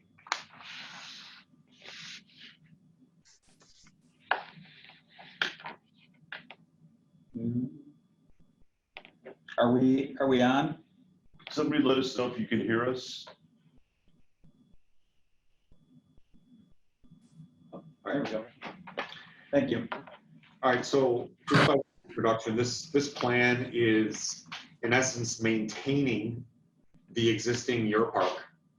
And our development is proposing the northern 2/3 of the school site is, for all intents and purposes, very similar to the 69 unit plan. And we modified the southern third to not include the school site. So under this scenario, the existing, the looped walkway system of the park district would be maintained. And our sidewalk pedestrian connectivity would be connecting to that looped system. One of the nuances of this plan is the differences in stormwater management. Under the 69 unit plan, we are taking a stormwater detention system that was built that is on the eastern third of the current Muir Park that's shared with the Wheeling Park District. And we are combining it into one overall pond that functions on the same hydraulics. Under this plan, we have to maintain the existing pond on the park site, and we also have to maintain the current overflow that currently discharges from that site. So under the existing conditions, if you can go to the slide 90, please. So under the existing conditions, the existing pond drains to the north that overflows into the school site and then goes into what we previously testified to, a 12-inch storm sewer between two Wheeling lots. The school site discharges to both the 12-inch storm sewer and the 36-inch storm sewer.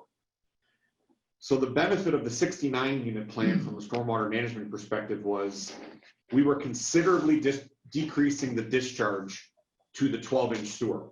Under the 69 unit plan, there was an 89.5% reduction in peak flows to the 12-inch sewer, and there's a 21.5% reduction in peak flows to the 36-inch sewer. Because the overflow for the park site needs to be maintained under the 61 unit plan, and also the overflow to the 12-inch sewer, under this plan, there's only a 22.5% reduction of flow into the 12-inch sewer and a 26% reduction into the 36-inch sewer. So from a stormwater management perspective, both plans reduce the flows to the existing receiving sewer systems from a peak perspective. But with the 69 unit plan, there's more flexibility with regards to water quality, peak flows, from that perspective. If you go up one slide, please, to slide 89.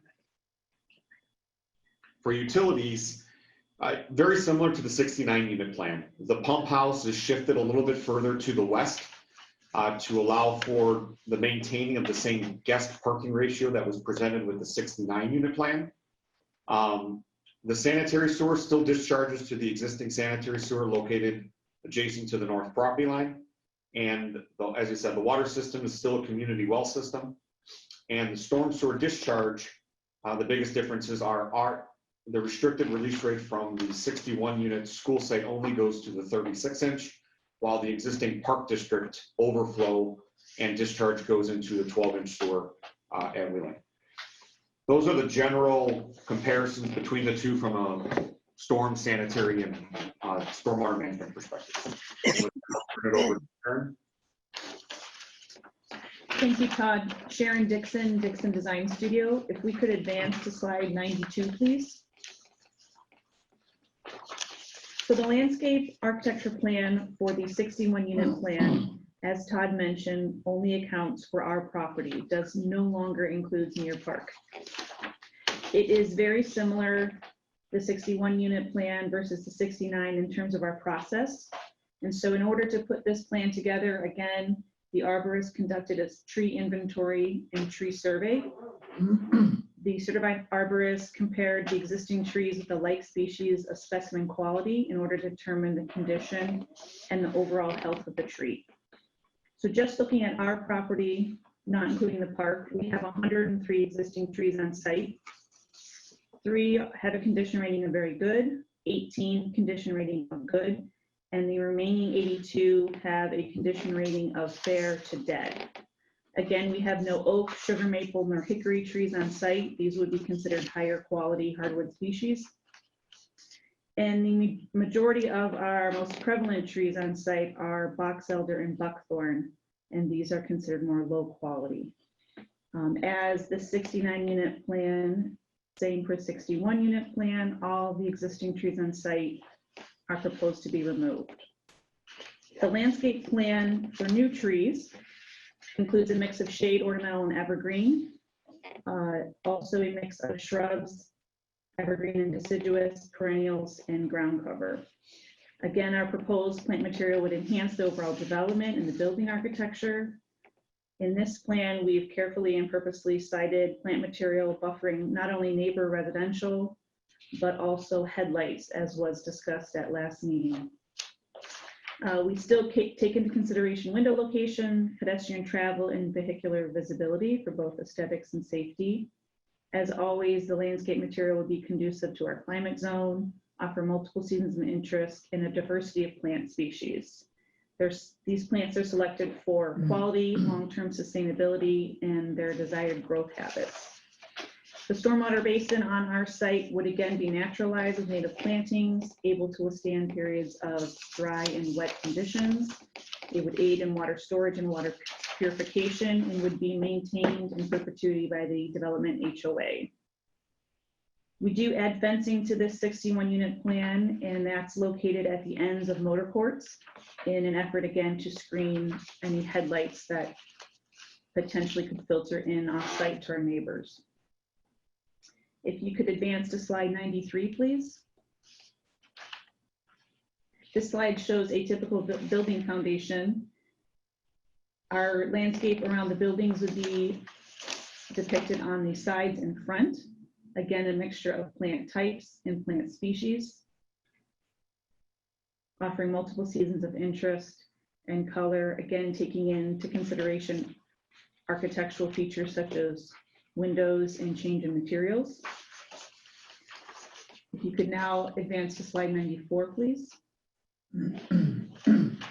The entrance monument for the 61 unit plan would be the same as the 69 unit plan. It is located in the exact same position in the northwest corner of the site, east of the entrance road. It would mirror any architectural materials that would be used on the buildings in terms of brick and or stone. It's approximately 15 feet long, 5 feet tall, and 3 feet deep. And with that, it's back to me to just sort of finish up. We thank you for your patience, not only the Plan Commission, but the members of the public who are joining us. When I'm finished, we will have covered 97 slides. And I hope that you recognize that as Lexington's great desire to have you understand what it is what it proposes. The Plan Commission itself has really put us to the task, and if there's any complaints about all these slides, you can blame yourselves, as well as Mr. Asaro. But where I want to finish up is part of the LaSalle analysis, and when you're looking at a current zoning classification, is that zoning classification reasonable? We know we have an R1 zoning on the ground. Is it ever probable that this ground would be developed under the R1 zoning district? And so we've done a mathematical calculation, but the first slide, if you go to slide 96, what we've done is shown the site, and we've then taken out in gold, in a goldish color, all the unbuildable areas, which drive the buildable area of this ground down to 3.43 acres. Mathematically, if I have it, taking out all the buildable area, all you can get on this site is 7.5 lots. And there's a lot of savvy people on your Plan Commission who are going to say, well, you got to also put in streets to get to your homes. So when you take out the ground that has to be used for streets, You are, as Mr. Peterson said earlier, in the range of 5 to 6 single-family homes. And one has to ask, who is going to put the money into investing in this ground, given the surrounding land uses for 5 or 6 single-family lots? And I would also point out that each one of those 5 or 6 single-family lots would have individual wells, and they would not be subject to the same kind of condition that Lexington is agreeable to, as far as that their well, their community well, they will guarantee that it is not going to impact the neighbors who are on wells now. And that if there is any evidence that there's going to be an impact, then they will go to a deeper aquifer so as not to disturb that. So it raises a question of what is going to become of this land. I don't think it's going to become single family. I don't think that even if you did the calculations on the next slide 97, really our last slide, that there will be 22 10,000 square foot lots, because again, that's a mathematical calculation, and you have to also figure out and take out of that the roads and the stormwater management and everything that's involved in development. So it just doesn't look like this parcel of ground is developable for densities at that level. I will acknowledge it's a very unusual piece of property, and it's been very challenging, and that's probably why it took us 98 slides to get to this point. But the last thing I'd like you to observe is that when you look at what we're doing with the 61 unit plan and compare it to what would be permitted under the R2 district, that we are substantially less in terms of density than what's permitted. You've probably heard from me enough, but I would like to sort of, and we would really like to hear from the Plan Commission. You've been very patient. I've sat on a zoning board myself, and a lot of times I just wanted to jump out of my chair and ask questions. So I thank you for your patience, but we would really like to hear from you, hear your questions, and with all due respect to the neighbors who are also patiently listening to this, if it's acceptable to the chairman to hear what the Plan Commission has to say, answer their questions, and we'll do our best to respond. Thank you, Madam Chairman. Thank you, members of the Plan Commission. Thank you, members of the public, Mr. Asaro. That concludes our presentation on our second supplemental set of slides. Okay, thank you. So I guess this is probably directed towards the Lexington folks. So you've now introduced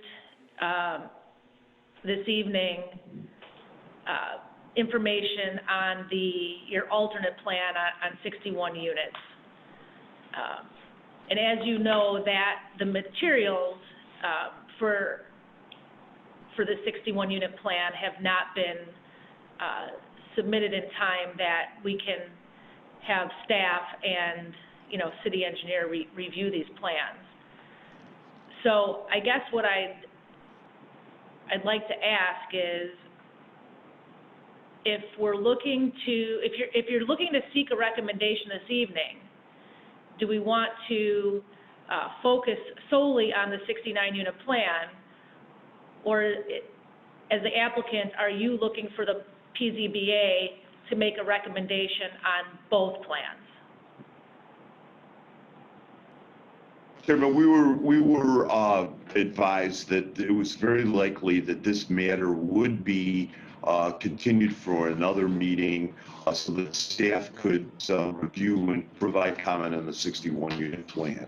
But we would certainly hope we could hear from the Plan Commission, because we really haven't had much back and forth with them. And Madam Chairman, would it be appropriate now to admit all of these exhibits into the record so there's no question that, and I defer to your attorney as to whether you yourself have the ability to admit those, or you need your board, your commission to approve the motion. Yeah, normally we include into the evidence the additional items when necessary, and usually we do it we can do it now, right? We could do this now. Okay, so we'll go ahead and have Dan, we'll need a motion to include these into the public hearing, correct? Correct. Dan, okay. So, can you guys hear us okay? Can you guys hear both Dan and I okay? Yes. Yes. Okay. So, all right, so then we'll go ahead and you're gonna label them off, am I gonna ask for a motion and after you list everything? Yes, I'm going to label each of the exhibits that were presented tonight as and then assign an exhibit number, and then our motion could be to approve this evidence based on what you've documented this evening. We don't have to say everything again. correct. Okay. All right, so we're gonna let Director Peterson state for the record the additional evidence being presented here. Okay, we have tonight a supplemental exhibit number 1, which is actually a submission and a clarity of the open space exhibit at Muir Park. So that will be supplemental exhibit number 10. Okay. The next item that we have is,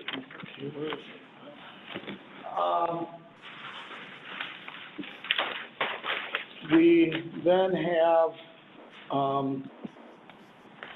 the supplemental exhibits of the preliminary PUD site plan for the 69 unit plan with the clarity and the revisions on page 2. That will be supplemental exhibit number 11. The next exhibit would be the site plan PUD for the 61 unit site plan as supplemental exhibit number 12. Again, that had a revised table of proposed setbacks and zoning request. The next item would be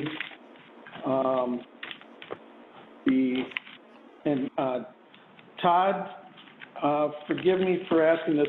You had in here the PUD tentative plat of survey, correct? For the 61 unit was then your next one in line? I believe so. Okay, I didn't have the number. That would be supplemental exhibit number 13, which would be the tentative plat of subdivision for the 61 unit. The next, and this is a question for the Lexington team. You provided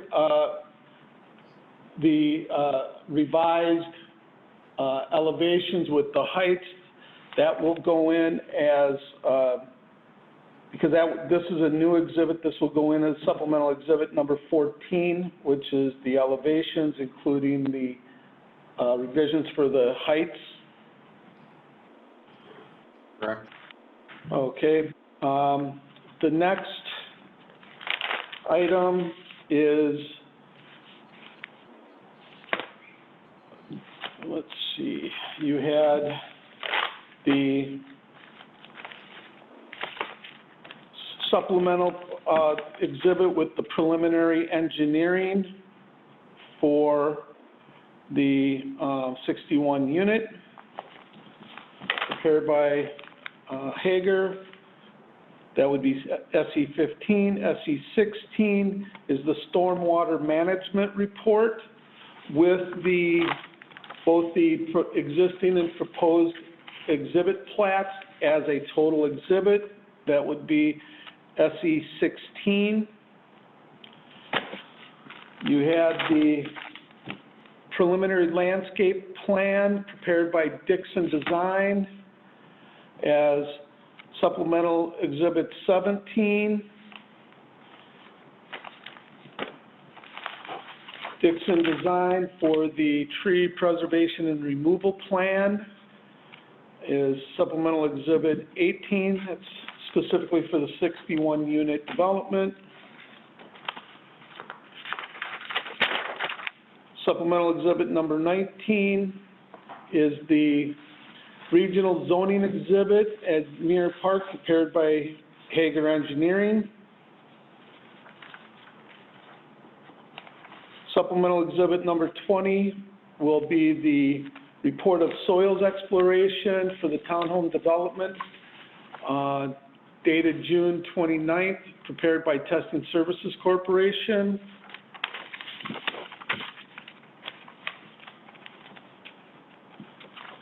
And did I miss anything?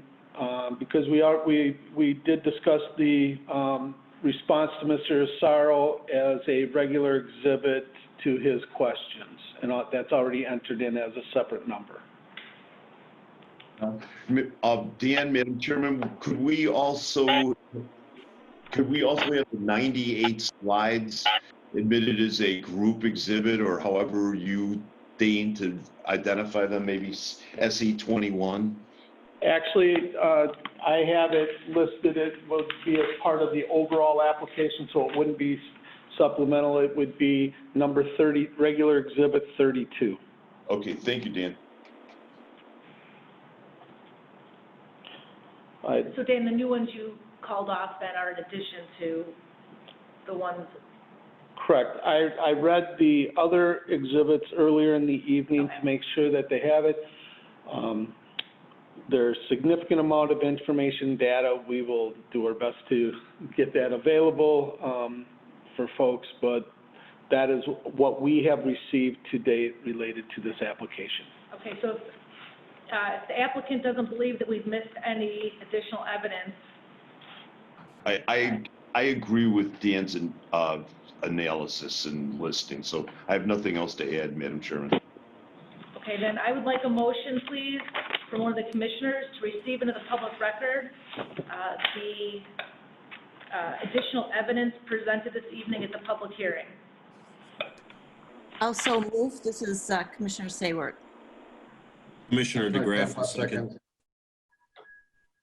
Commissioner DeGraff, second. Correct. Then would you please do a roll call vote? Sure. Commissioner Patel. Aye. Commissioner DeGraff. Aye. Commissioner Kempa. Aye. Commissioner Sayward. Aye. And Chairman Bash. Aye. Okay, so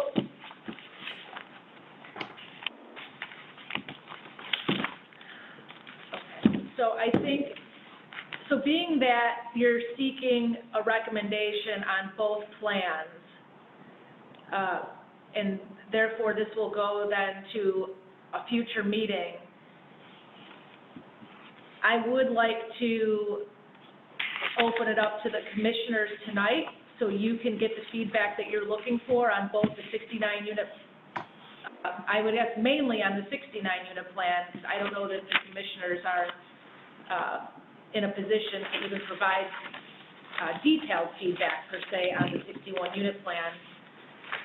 So we'll use this opportunity to have the commissioners provide some feedback, but then I would say that now with the new evidence put into the public record at the next meeting, we will have to take additional testimony from the, or not testimony from the public. We'll have to continue the public hearing so that the public can now provide their comments on the new information that was presented this evening. So I believe it would be limited to the deck of slides that you presented this evening, which covered certain topics.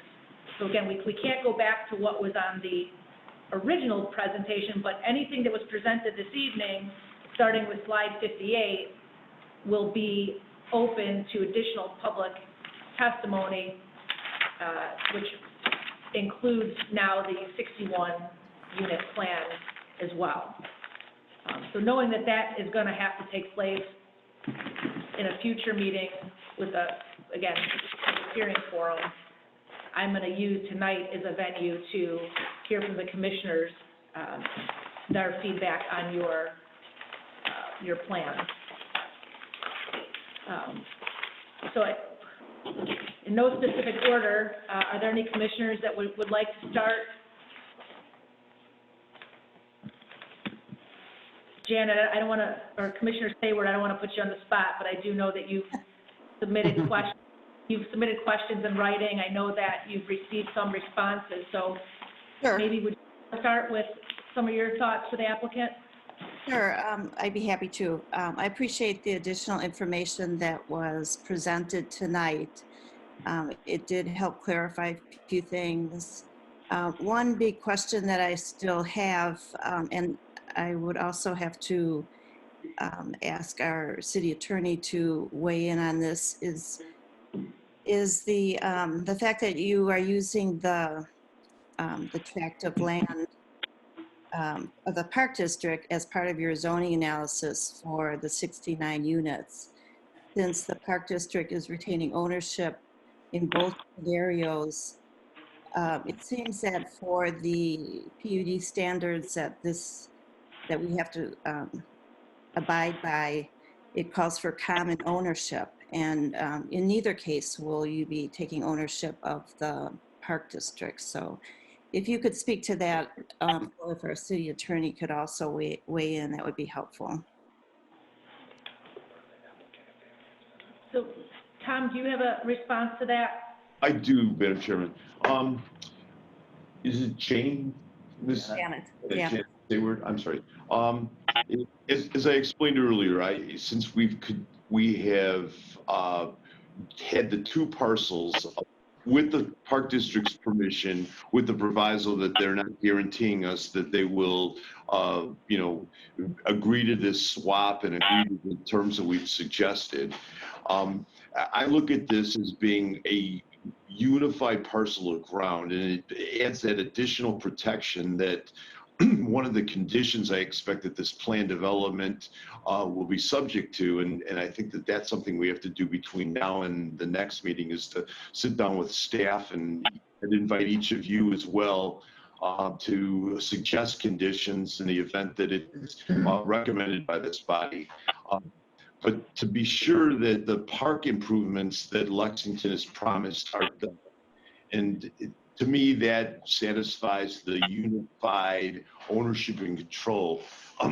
Keep in mind that there's that language in a plan development about unified ownership and control, but we know that there are portions of the plan development that are going to be sold to individual lot owners as they buy land, thereby disrupting that principle. So if it was to be interpreted as strictly as that there has to be unified ownership and control at all times, one would never be able to sell a unit in a planned development. So that's always, like as I said the last time, this was a new concept when I started doing this, and now it's pretty old. But that's my observation on it. I look at it as have joint application by the Park District and Lexington Homes, or actually the owner of this property, that we've satisfied the unified ownership and control, and that having the park land in has provided assurances to the general public that we'll do what we say we would do. But I look forward to hearing what your attorney has to say if he or she is prepared to address this. Just briefly, as far as the city's concerned, as Lexington Homes has stated, there are potential for conditions to be placed on the property. At this point, it's too early for me to give an opinion as to whether the city code specifications are met based on what has been spoken on by Lexington Homes tonight.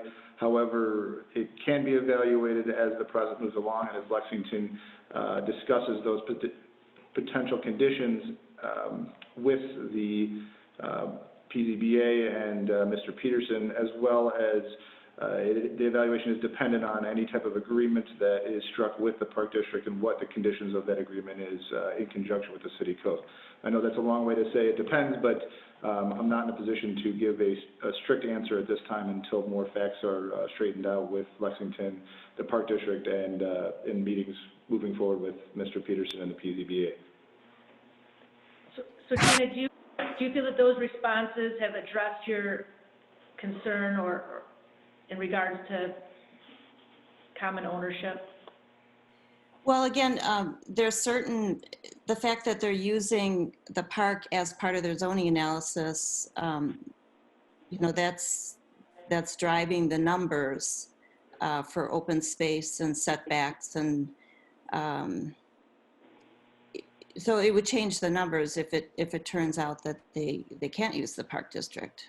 So it seems like that should be cleared up sooner rather than later. But I understand that the attorney needs to look at it a little bit further, so I'm good for now. The only other question I would also like to ask, and then I'll ask, you know, or I'll turn it over to my fellow commissioners as well. Are you going to allow on-street parking in this development? It seems so. Yeah, I would pose that question.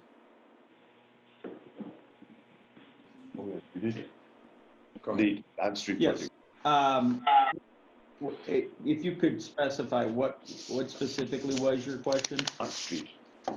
Are you going to permit on-street parking? So for example, like on Oak Court towards the park site, you know, you're providing some, you know, designated parking spots, but are people going to be allowed to park along, like, for example, the east side of Oak Court? Right. We do not intend to allow for on-street parking.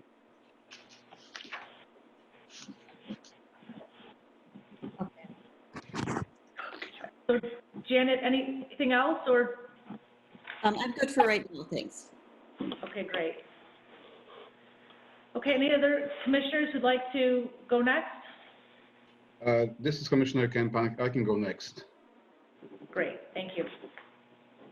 So this question is to the applicant. This is regarding the water supply. If I am not mistaken, the only thing that I saw in your presentation regarding the water supply is the 200-foot deep well with some 40-some gallons per minute. Is there going to be more study done on the well prior to or as part of final engineering, or when is that going to take place? Sir, we have Jeremy Lin available remotely, and we'd ask him to respond to your question. Jeremy, are you there? I am. Can you hear me? Yes. Okay. Sorry, could you repeat the question? I didn't catch the last half of that.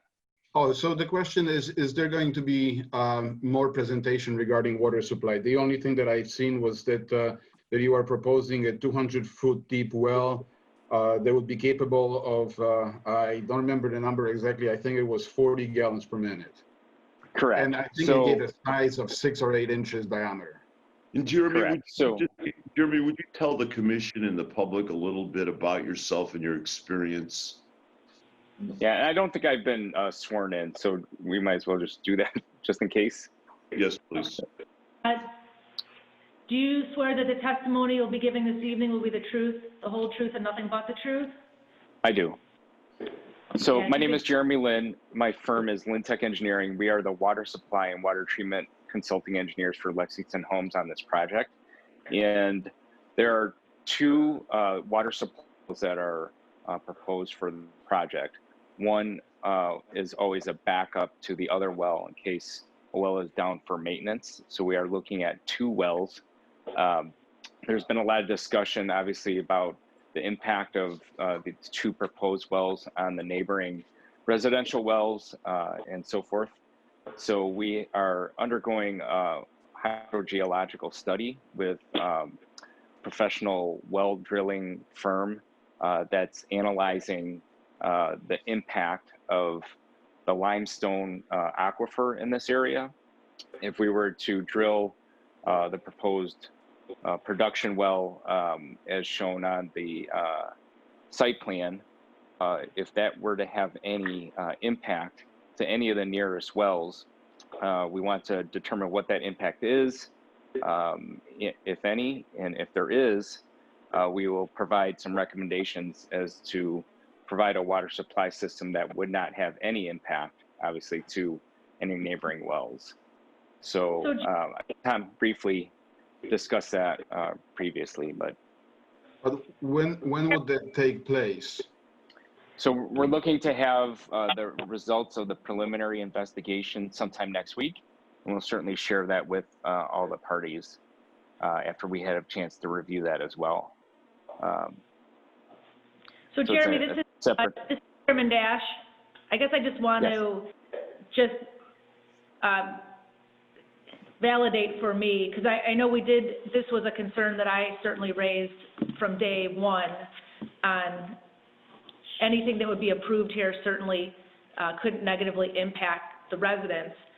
And I just, again, would like you to confirm for the commissioners and the people who are listening this evening, you know, the community well is being proposed is going to be clearly approved by city staff and their consultants. But in addition to just the review that the city will do, the EPA and the Department of Public Health, I mean, the well is going to be reviewed by multiple government agencies. Is that correct?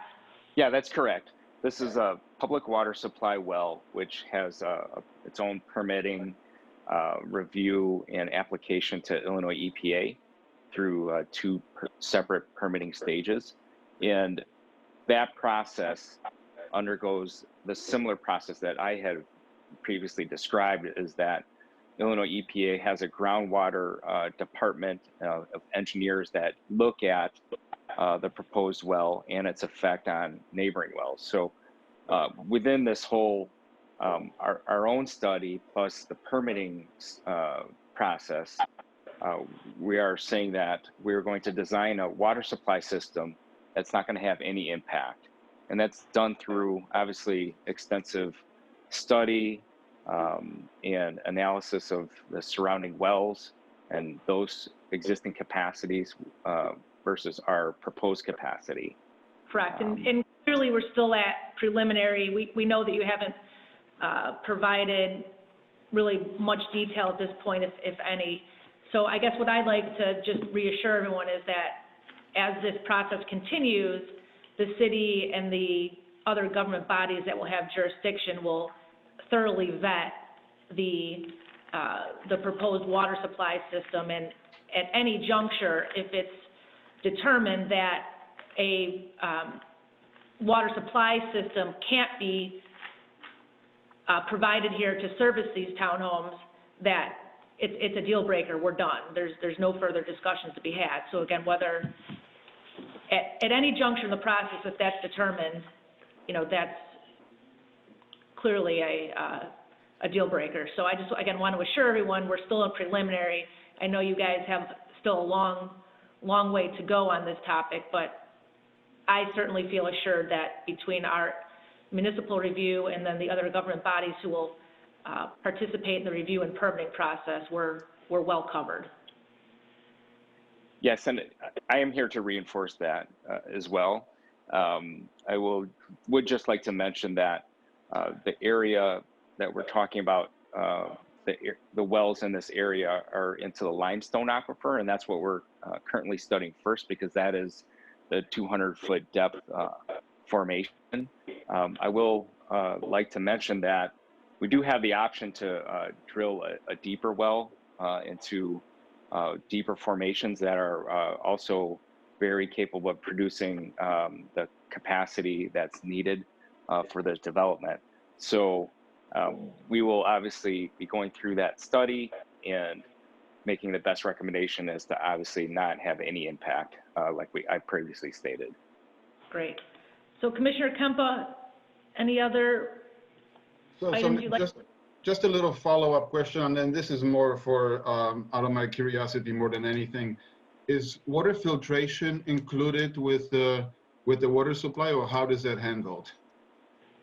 So the public water supply has to abide by any Clean Water Act and primary and secondary contaminants.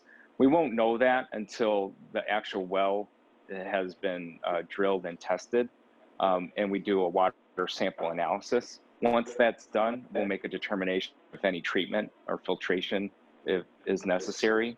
I assume that a lot of the limestone wells in this area actually do not have any treatment, but we are under, again, as Chairman Dash mentioned, that we're under Illinois EPA regulations, which are certainly, we will abide by. And so that's determined, again, at a later stage, once we know, one, where we're going to drill the well, what's the projected water quality, and then what's the actual water quality.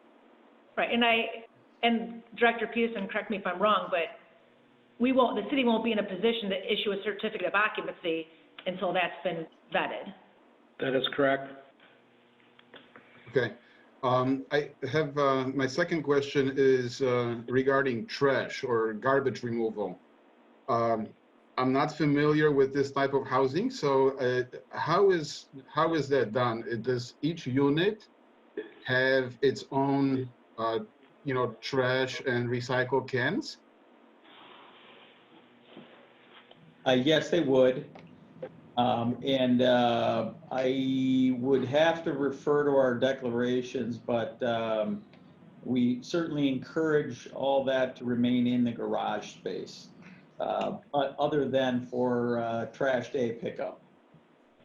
Okay, so I guess if the garages are need to house the trash cans, can those parking spaces, I mean, is it a dedicated space, or are they taking up spaces, the parking spaces? No, we typically, our garages are ample size to accommodate 2 cars and any other, the trash receptacles and anything else that would normally belong in a garage. But I think in general, and I know this is just kind of anecdotal and not non-specific, but our garage dimensions are typically a little larger than some of our competitive builders, let's say. Okay. And then where are those trash bins being rolled out? Because some of the areas are at that end, if you will. So if you just put out the trash in front of your garage, then the disposal trucks would have to back in, I suppose. Yeah, I'm not sure what the contracts are for the city of Prospect Heights, but in this case,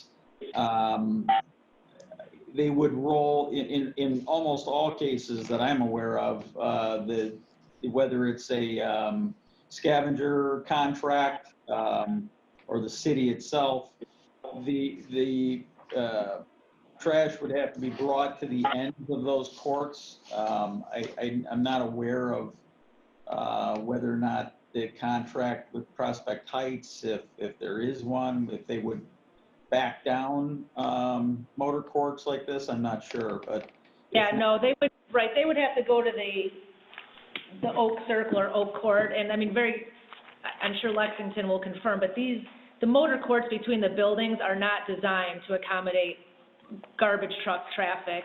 Right. I mean, the weight of those trucks and the turning would wreak havoc on those driveways. So the garbage cans are brought out to the main road and then stored usually on the aprons. Yep. Okay. I just I raised the question because it seems tight. That's all. But that's good. The next question is regarding the fire truck turning radius. So there's some testimony and evidence presented to that. The question is, and I'm not sure if the applicant can answer this, or if I don't know if anybody from the fire department is present. But has our fire department, I mean, first of all, do they have to? And second of all, have they reviewed these fire truck turning radius plans? Machi, this is Director Peterson. The fire district was provided a full set of the plans They did respond directly to Hager Engineering with their vehicle specifications so that they could assist in the design, and that's the one exhibit. I know I was missing one. We'll have to add it at the end, but that was the fire truck turning radiuses that were presented with the supplemental this evening that was received. So Ms. Deputy Chief Jones has not seen the most recent submittal because we just got it, and I have not had a conversation with him, but he did submit the specifications to Hager to do the design. So my question to Hager, to either Todd or Tom, has the fire district's specifications that were provided to you been incorporated into the recent turning radius exhibit that was presented? We verified that the truck used for the original 69 unit plan and the updated 61 unit plan is a truck that meets or exceeds, in other words, more conservative than what the fire department did. We extended the ladder a little bit further, the front overhang, than what was presented in the diagram to be more conservative. That's also one of the reasons for no on-street parking. In order for the fire trucks to utilize the main roads, or if they do need to go down the corridors between the units, that's the reason, one of the main reasons for a 24-foot separation between balconies versus call it a lesser 20-foot alley type of a situation, to allow more room for fire trucks to use as a hammerhead to get into those service areas if necessary. So yeah, so we'll make sure that the fire department reviews the new auto turn exhibit that was submitted. Okay, great. And so my last question is about the entrance monument. If I remember correctly, that monument is located outside of the Lexington property. I think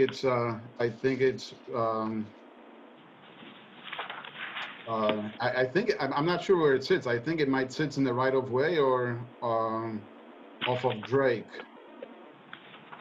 And I guess the question is that okay? It's west of lot 7. I guess we need a plat here. Right. The way I read it, well, I'll let the applicant reply, but the way I read it, Oak Avenue is dedicated right-of-way. Mm-hmm. So the way I read it, the monument's falling within dedicated right-of-way, but I'll let someone else, probably more qualified, confirm.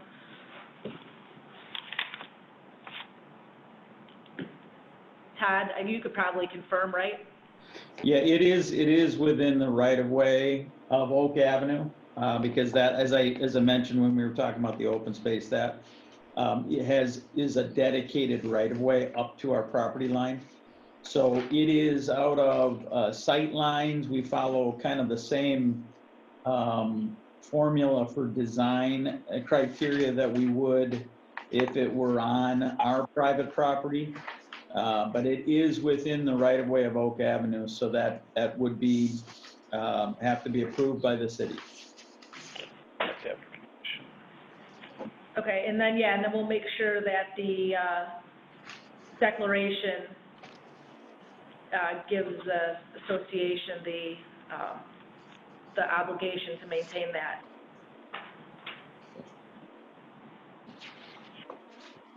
Okay, that's all the questions that I had. Thank you for your responses. Chairman, we just wanted to respond to Janet's questions. And while it's a little messy, we did on slide 64 and 66, break out the open space, not counting the park. And while it wasn't a slide, you believe it? The PUD site plan has a density with and without the park. And just for the record, without the park, it's 13.2 dwelling units per acre. With the park, it's what we have indicated of 7.1. So we believe we've been transparent about that. And if there's any other information that The commissioner would like about the 69 unit plan, taking out the park. We'll be happy to provide it, and she can send a note to Dan, and Dan will convey it. So sorry to interrupt.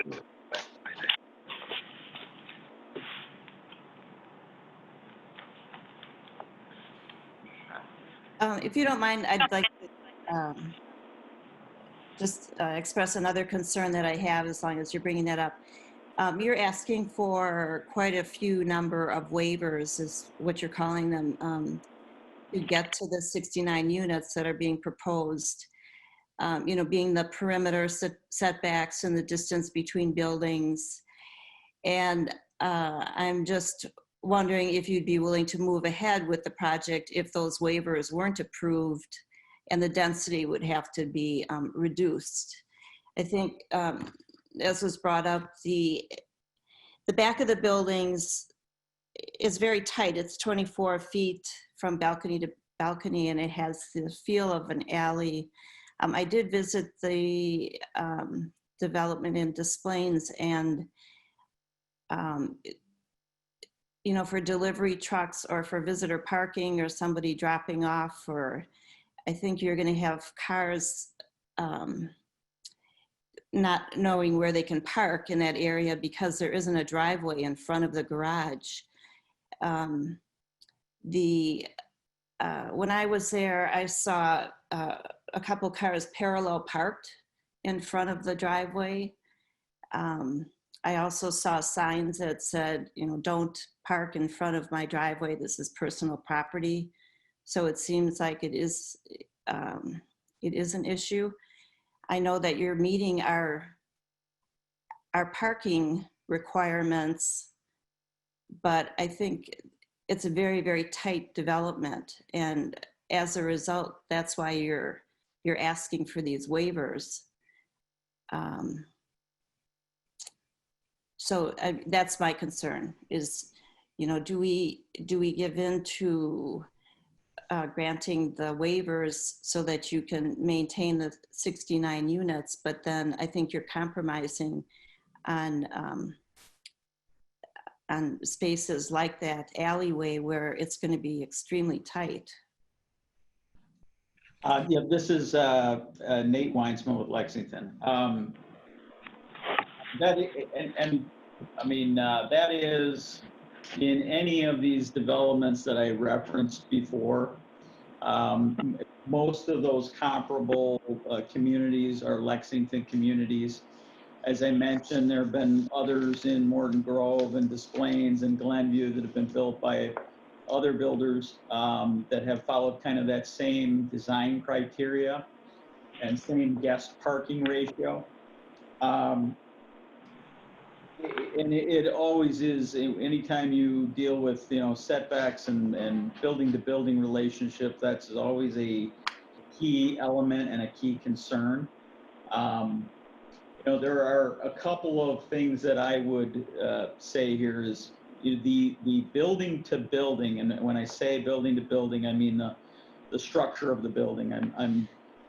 You know, we've kind of approached this with the interpretation of your code that says a balcony is an allowable encroachment, whether or not, you know, everybody agrees with that or not. The building to building, so the structure to structure that we've designed is 35 feet minimum. We think, which is greater than some of these comparable communities that I've used as a comparison. I think typically we see 30 feet or even less as a relationship back to back in some communities. 35 feet, as we said, was beyond, you know, greater than the 32.5 foot height of the building, which was one of the criteria for building separation in the code.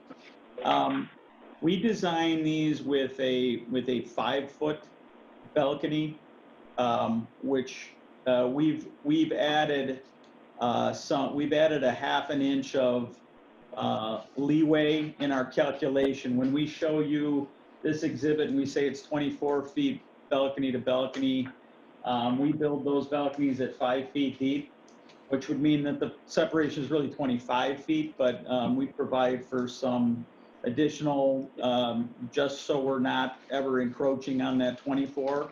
But you know, when we talk about this and we've looked at this design element in the past, you know, and the question's been raised, we think the balcony is an important outdoor living space, and it's an important element to the product.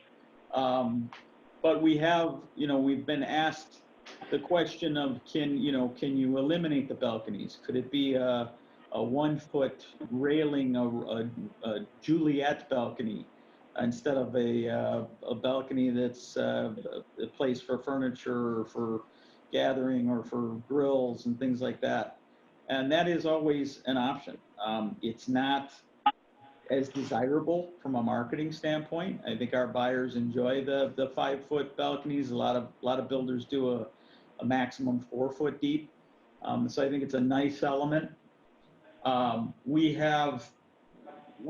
specifically restrict any parallel parking in front of garage doors.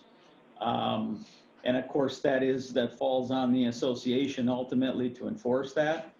I'm not familiar with the specific areas where you may have seen people post a sign on their garage door. We do that at the models in our communities so that people know that they can't pull into those motor courts and park. But again, I think the important element for us is, number one, is it feasible? Is it warranted? Number two, is it marketable? And I think, you know, we've demonstrated that, you know, in a lot of the surrounding communities to Prospect Heights, it is marketable and desirable from our buyers. But to kind of go to one of your, you know, original points of your question was, if this were, it's kind of an all or nothing proposition. If you said that there has to be private guest parking within driveways, meaning every garage has to have a minimum 22 foot driveway in front of it for 2 more cars. And those building separations go from 35 feet to 60 or 65 feet. The answer to your question as it relates to my point about feasibility is it wouldn't be feasible for us. And I think that's why I kind of talked about the redevelopment of this property and touched on that a little bit, in that this is, you know, for you know, comparable townhome type of developments, and we've done an awful lot of them. The elements of extraordinary cost here related to the water system and the demolition and remediation and soil conditions and all that are really pretty extraordinary. And so there is a feasibility component to this that goes beyond just, is it marketable and is it desirable to our home buyers? I think the answer to that is, you know, clearly yes, because we've had multiple successful communities. But there is a question of feasibility. I just want to be forthright and honest about that. That you know, it's at a certain threshold, and we are pretty darn close to that threshold. The project is not feasible. So I mentioned, you know, we could look at, you know, in order to achieve a greater building to building, if you're including the balcony instead of as an allowable encroachment, could you eliminate the balconies? Possibly. Could we look at areas of open space contiguous to the roads and add additional banks of perpendicular parking?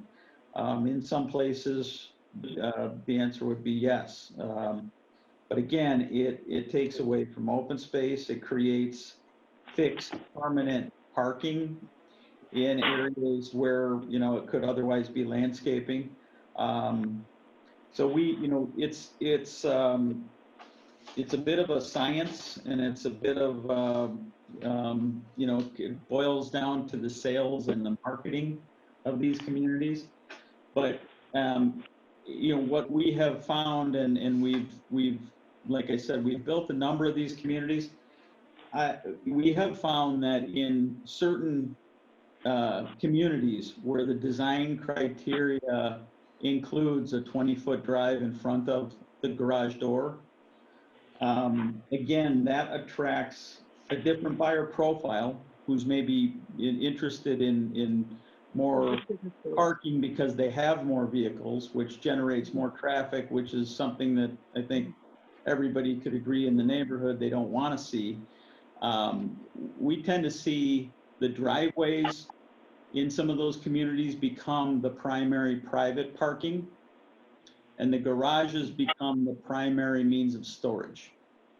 When our buyers come into a community like this and they recognize that, you know, there is no driveway where I can park my cars and fill my garage with stored goods, you got to go rent a self-storage unit. And in a lot of cases where we have communities where the driveways are provided, that becomes the primary parking. The garage is a means of storage in lieu of having a self-storage unit, or downsizing in some cases. So I know that's a long-winded answer to some of your question, but there are a lot of elements and thought process that goes into this, and I certainly recognize your concerns, and we think that we've adequately addressed it with a high enough parking ratio of dedicated, purely guest parking that it will be feasible for the development. And Commissioner, again, page 75 lays out I call them departures because of the plan development concept, which permits these kind of departures from the strict letter of the ordinance. And I think that it's a relatively minimum number of departures given the complexity of the site. So I just ask you to consider that as you study this. Thank you. Commissioner DeGraff, do you have questions for the applicant this evening? Yeah, I actually do, as far as I've got a couple questions and concerns by residents and myself. Over the last 15 years, I was part of the Old Town Sanitary District. I did inspections for the sewer district that encompassed about 75% of Prospect Heights. Governor Rauner decided to eliminate some of these municipality private little, well, they were government, but yet he wanted to downsize, and so he let the municipalities actually assume the sewer district, or the sewers that were in their territory, such as Wheeling and Prospect Heights. Over the years, Prospect Heights brought me on as a subcontractor, and I currently do the sewer inspections for the city. I was personally involved with televising the system in that quadrant, and for the residents, at least, I can say that the sewer district, or the sewers, are adequate. We found no major concerns, no real structure failures. The roots that we encountered, they were actually taken care of prior to the televising. And I know some of the residents have reached out to me and said, hey, the system wasn't designed for 61 or 69 individual units. And actually, it was designed. It was over-designed for the expansion, possibly, of that piece of property. So it is a gravity system, and I know it works. As far as, I'm not an engineer, and I can't put numbers on it, but I know you guys have taken a look at it, and you know it's going to work. Maybe you might want to touch base on that so everybody is aware that has been looked at. And the other concern that some of the residents and myself have, that area tends to have a lot of drainage issues down Drake and Drake Terrace. And it appears from my looking at the drawings that you have actually taken some of that into account to be able to go back into your detention ponds and possibly eliminate some of the drainage issues that northern quadrant has. Could you possibly touch base on that for us?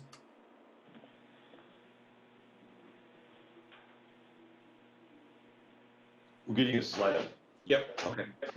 This is Todd Schaefer with Hager Engineering. I don't know if you were at one of the previous plan commission meetings, but from a standpoint of sanitary sewage, we are discharging some of the site to an 8-inch sanitary sewer.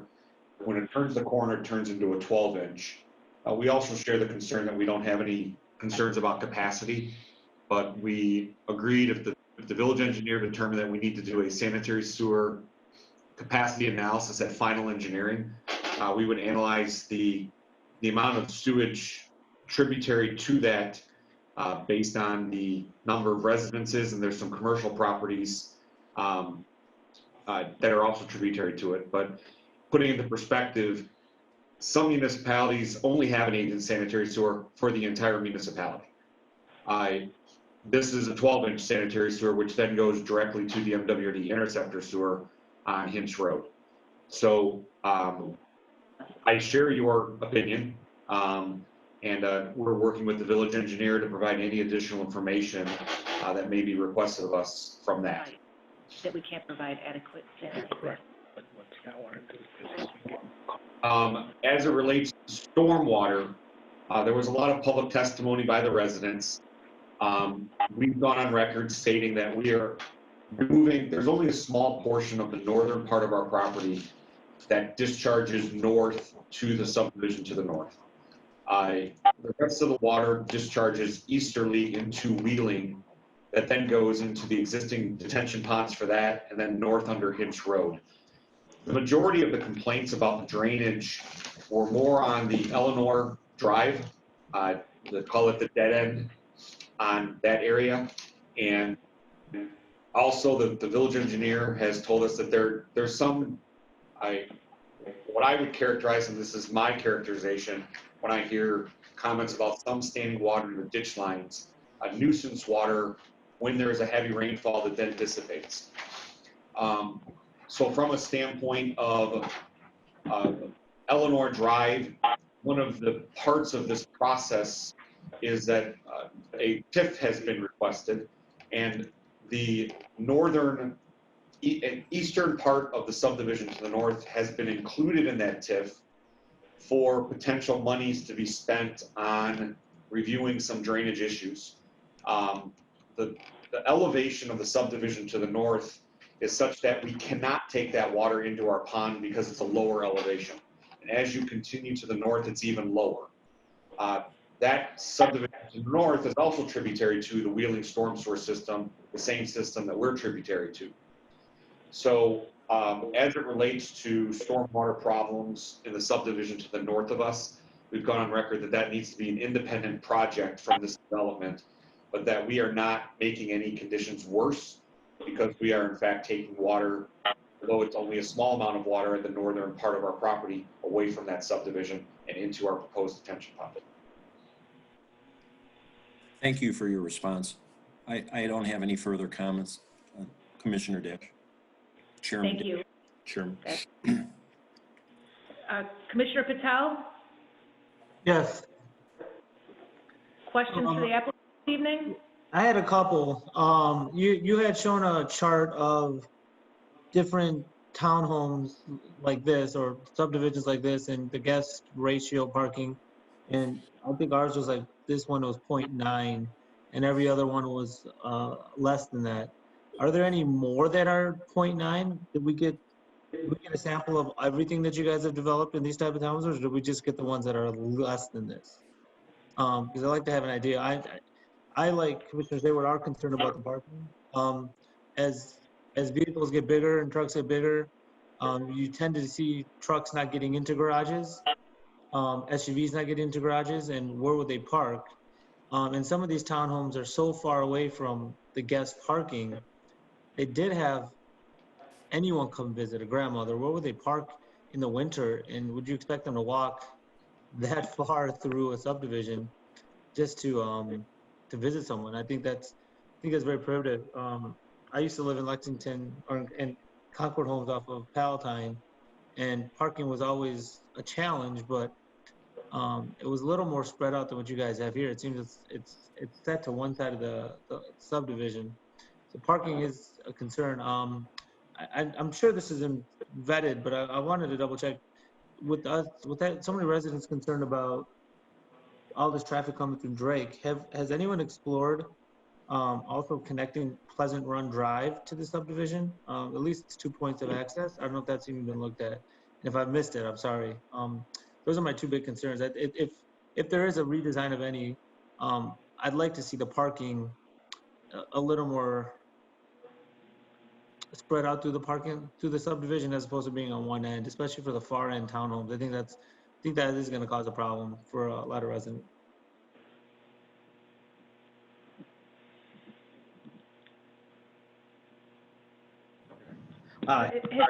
Sorry about that. We were trying to unmute. Is that okay if I respond? Yeah, I mean, I think you've covered quantity of parking, but maybe talk specifically to the concept of a second connection. Sure. All the contiguous land to the east, south, and west is in the village of Wheeling. Obviously we wouldn't have the ability to access any of those roads. To the east, there are a couple of vacant lots in the Wheeling Ridgefield subdivision that, I think may appear to be a right-of-way of some kind, but they're not. They're subdivided lots that are privately owned. The next closest right-of-way is Equestrian Drive to the south, and again, there's no connection to right-of-way through or connection to or direct connection contiguous to the right-of-way. If there were in that case, and even if Wheeling was willing to provide access, I don't think the park district in either scenario, the 61 or 69 unit plan would want to cooperate with a road coming through the park. I think if I'm correct, the Pleasant Run Drive that you're referring to might be the boulevard that comes into through the apartments off of Elmhurst Road. That is a public right-of-way, the boulevard portion of it. It terminates into a private road, private property immediately to our west. Some of those are condominiums, I believe. So there, again, is no public right-of-way. And those that do exist anywhere near contiguous to the property are all within the village of Wheeling.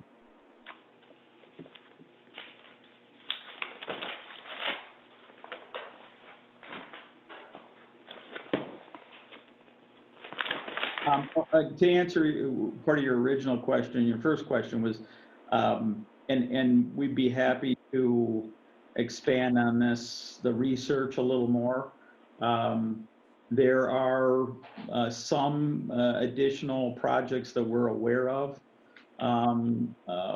One, a couple in particular that might be in Glenview, or Des Plaines or other adjoining communities. We tried to stick to our analysis being just those communities that are within a certain contiguity or a certain distance from Prospect Heights. We do have other examples of communities that we have built and are building in communities like Oak Park that also have that same type of design element or design criteria that we didn't use as examples, just because I felt like, it may not be viewed as comparable to a Northwest suburban market like Glenview or Des Plaines or Prospect Heights.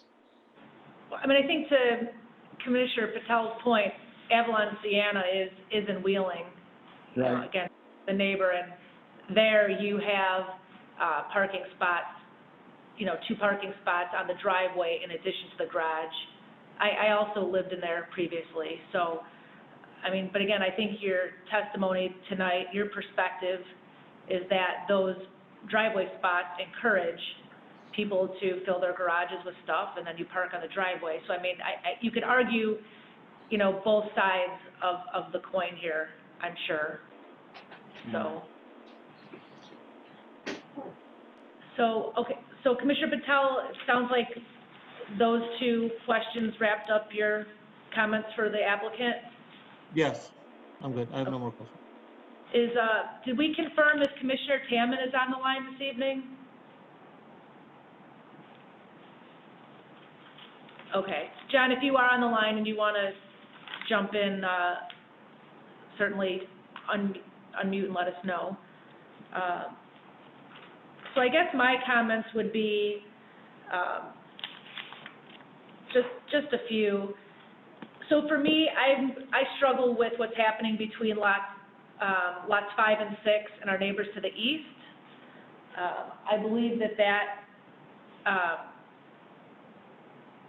the buffer between those 2 buildings and our neighbor to the east, I would likely not be in favor of granting a variance in that location. And I think if you were to remove 2 units, 1 unit out of building 5 and 1 unit out of building 6, I think not only would that create a better situation to the east, but you're also going to create a better situation on the west side of those buildings, especially too when you talk about, and I'm pulling I've got the plat here as well.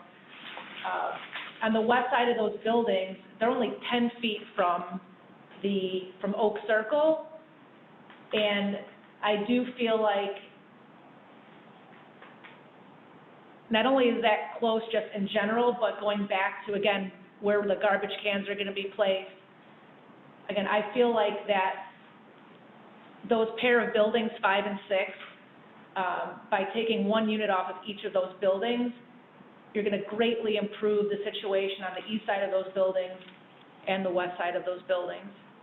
So that's really my only concern in regards to providing a buffer around the perimeter of the subdivision. And then my other concern is down where we have the 26 parking stalls for the Park District property. My concern is that, or I guess my request would be that those parking spots would be restricted from guest parking. Because if we have residents parking in those spots, when the Park District utilizes their park there for, whether it's programmed for soccer or t-ball, I don't know, again, what will be programmed there. If the residents are parking in those 26 parking spaces, there'll be no place for the people who are trying to enjoy that public park to park. So I'm not thrilled that there's only 26 stalls there. By code, we would probably be looking for 37 stalls. So if I'm not going to get the quantity of stalls I like, again, I think we need to protect the residents who are going to be using that park to make sure that there's ample parking there for when the programming does take place at that park. And those are really my 2 main concerns or suggestions for the applicant. So I guess, so that covers all of the commissioner, and actually one more thought. I know Bruce Mellon isn't here this evening, but he did provide some comments to Commissioner Peterson and myself. And generally, the only item that would, not only item, I guess his main item at this point in time, based on what he's seen, is he would like, I guess he's less inclined to, or not inclined to approve this plan if there are variances requested in regards to the perimeter buffers. So again, coming into this piece, obviously it's an infill site, and we should, his opinion is that we should meet the requirements per our code, and that variance should not be granted when it comes to respecting the code to protect our surrounding neighbors. But that was really his only statement at this juncture based on the plans that he has seen. So I just wanted to offer that to you this evening. So I guess my thought too is maybe at this point, I know that Attorney Asaro was engaged by the residents to represent their interests. So I guess maybe I'd like to ask too, if Attorney Asaro has any comments for the applicant, this may be a good time to put those on the table so they can either respond this evening or be prepared to respond at our next meeting. And again, I'd be curious too to see what Attorney Asaro's thoughts are on this application. Thank you, Chairwoman Dash. I would like to take a look at the slides that were presented this evening. I concur on behalf of the objectors regarding the comments that have been made. There are, as far as we're concerned, there's a deficiency just in the application level with respect to the standards, at least two of them. The pedestrian flow and the impact of the project on pedestrian flow, one of the standards, as well as the valuation impact analysis. I think that on its face to recommend approval of a zoning change like this without contemplating or taking any official action with respect to the comprehensive plan essentially renders the comprehensive plan meaningless. Those are just a few observations. I'm happy to, like I did before, when I can go through all of these slides. I may not have as many questions as I had before, but I'm perfectly I'm fine with going through these additional slides. I'm just actually I've been trying to keep a list of all the exhibits and the supplemental exhibits, but I just want to make sure that I do have everything. And I'm not saying that they're not being provided or that, I'm not implying anything. I just would like to be able to take a look at it and then submit some questions like I did before. And again, it probably won't be as many as last time, but I just, given the drawings that have been presented today, which I appreciate, I just haven't had an opportunity to take a look at them and consult with some folks. So I'd like to use some of our remaining time, I guess, to dig into some of these initial concerns you may be presenting more formally going forward. But so in regards to property values, I mean, are you going to engage an expert to provide evaluation or appraisal in regards to how you feel that this applicant or this proposed subdivision is going to negatively affect property values? She's asking. So you're asking me or the applicant? I'm asking you, Attorney Asaro. I mean, because you've stated here that you're concerned about valuation. No, what I'm concerned, it's not a concern. I'm pointing out a deficiency in what was presented. First of all, the objectors don't have the burden to present any evidence at all. The applicant does. And one of the standards requires, and it necessarily implies an expert opinion as to whether or not the proposed development will have a negative or deleterious impact on property values in the area. And there is not a single witness who has given that opinion for the applicant in order to address that standard. All right, so I'm going to throw something out there, Mr. Asaro. So let's say Lexington Homes hires a consultant to provide a statement or report, and it's their consultant's opinion that this project won't negatively impact property values. I'm fairly certain that maybe not specifically your response, but it could be the response that, well, Lexington Homes hired the consultant, they paid for the consultant, so of course this guy is going to say that this project's not negatively impacting property values. So I guess what I'm suggesting is that certainly Lexington Homes can continue to state that their application doesn't, meets the standard for not negatively impacting property values, but I sure think it would be in your best interest to provide information to the commission that says otherwise, because I'm fairly certain that whatever they come back with is going to support the standard that it's not going to negatively impact property values. Well, Chairman Dash, typically when an expert gives an opinion, I don't criticize the opinion just because of who they were hired by. I work with experts all the time, and what I focus on is the methodology that the expert has applied, and I focus on the basis for their opinion.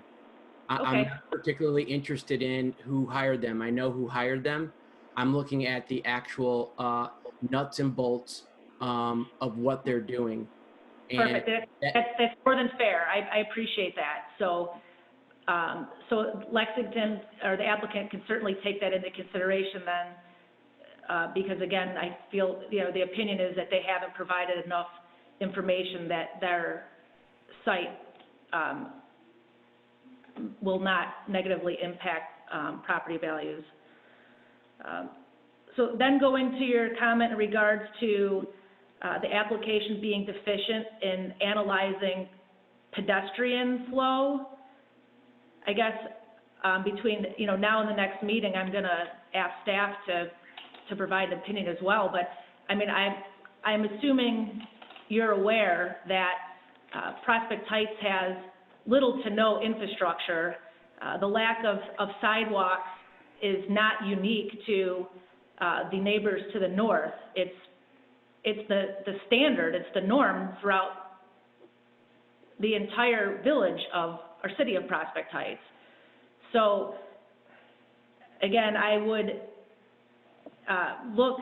you may not feel that it's your obligation to provide data that pedestrian flow hasn't been adequately addressed, but again, the standard, the norm in Prospect Heights is that we don't have sidewalk infrastructure. Again, not unique to the neighbors to the north. So if you have information that, or data that could suggest that the development of this neighborhood is putting pedestrians in danger, again, I think that's information that would be best suited to be brought to the board for our consideration. And then again, I'll defer to staff on the comprehensive plan and whether this application would warrant a potential amendment to the comprehensive plan. Again, I'll defer to staff to take that into consideration. So Attorney Asaro, again, I know you'll be looking at all the documents. I certainly agree that there was a ton of information presented in close proximity to tonight's meeting, and that the amount of material is substantial, and I know you'll be looking at it, and I know we will, as commissioners, also defer to staff to be looking to them to provide a staff report based on the new plan as well. And I'm gonna throw it out here too, on the subject of the 61 unit plan. The way it's currently laid out, I will absolutely not support that plan. I think it does a very poor job integrating the park site into consideration. I can't imagine how people who would want to go there for a ball game or use that site. The parking clearly is more aligned towards residential use than people who are visiting that ball field. I would have a hard time understanding how the park district's gonna get their trailers in there with their mowers to cut grass and perform maintenance. So I'm not opposed to a plan that excludes the park district's participation, because I know you're planning for the what if, that an agreement can't be reached, but the land plan for this 61 units is something that I definitely do not believe puts enough emphasis on maintaining Muir Park as an amenity that not only will these potential homeowners enjoy, but all of the people who are currently using that amenity. So it sounds like you've heard from the commissioners, Lexington Homes, so I don't know if you want to call it a night, or if you want to use, I'm willing to go at least another, 20 minutes. If you want to use this as an opportunity to, pick our brains on a few things, I'm certainly open to that. Or if we just want to give everyone a chance to regroup, as we know that there will certainly be another meeting in our future. Yeah, thank you very much. I think in the interest of time, we will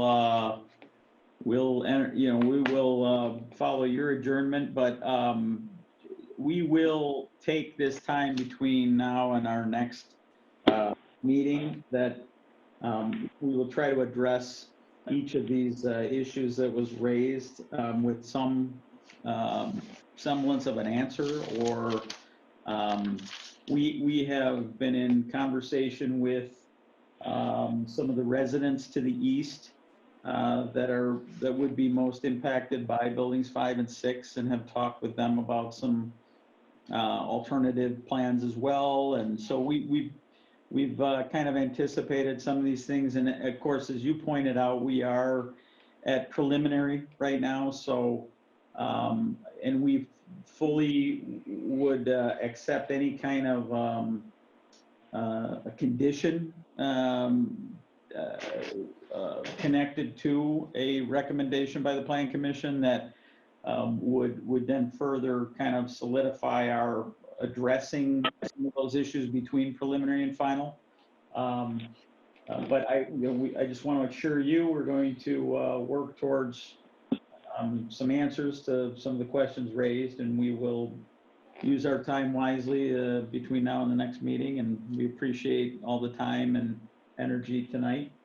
Chairman Dash, before we go, to help us, and I think maybe us, your staff, what subject matter should the conditions address? I've got a couple. One is the water supply, which you've so eloquently identified that it can impact or it's a non-starter. And I've got some thoughts on that, which I'll share with the staff. You've also identified that the park district is going to have control over that parking area while it is accommodating folks who are attending the park. Are there either you or other members of the commission, are there other subjects that you would like to see conditions on? I know you mentioned losing the 2 units to address a side yard condition for your neighbors or our neighbors in Wheeling.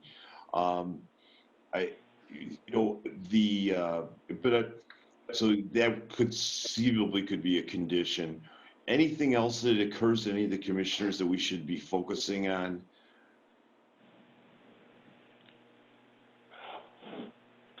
I think one item that maybe isn't necessarily a Lexington issue, but I guess I just realized that the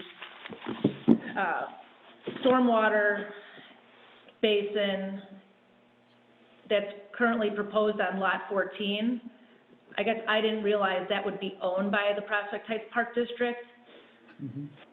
So I told Director Peterson that I believe we need to make the Park District subject to the backup SSA or some other mechanism so that in the event the Park District doesn't maintain the stormwater basin properly, the city has the ability to step in and correct whatever deficiencies there may be. And I'm not just talking from like an aesthetic standpoint, right? I mean, we know native plantings do certainly require proper maintenance, or they can certainly look very unpleasant. But I'm worried too from a drainage standpoint that if that area is not maintained properly, you know, the city needs a mechanism to make sure that they can step in. And so I don't know if that's an intergovernmental agreement or if it's again, making them subject to a backup SSA. I want to make sure that everyone's protected and that the infrastructure there is being maintained so we don't have any issues down the road. And I think the other condition was going to be the city approving the location of the entry monument within the right-of-way on Oak Avenue. And I would say, and we can certainly let the other commissioners chime in on conditions. Right. I think that the time between now and the next meeting also, as we talked about, will go to identifying exactly what variances are being requested. And I know there's been charts and there's been responses, and I think it just needs to be penciled out, very black and white, you know, exactly what variances are being granted with the zoning and PUD approval. So commissioners, any other conditions that you'd like to request, I guess, that go beyond, you know, those items that would be addressed by, you know, during engineering review? I would also like to just suggest that they take a look at opening up the space in between the buildings and not ask for the variance that they're, or the at least the amount of variance that they're asking there. You know, the renderings are all showing landscaping in that alley space, and it's all hard surface. So I agree, a balcony is a nice amenity, but people have to realize they're going to be looking at essentially an alley space with air conditioners. And even if you could increase it, maybe not enough for a driveway, but enough to put some landscaping in there, like your rendering is showing. And to screen the air conditioners a bit, that would be helpful as well.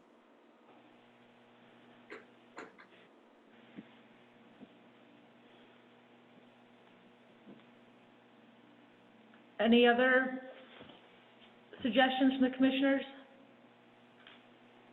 Okay, well, clearly there's going to be more discussion on the current 69-unit plan and potentially the 61-unit alternate plan.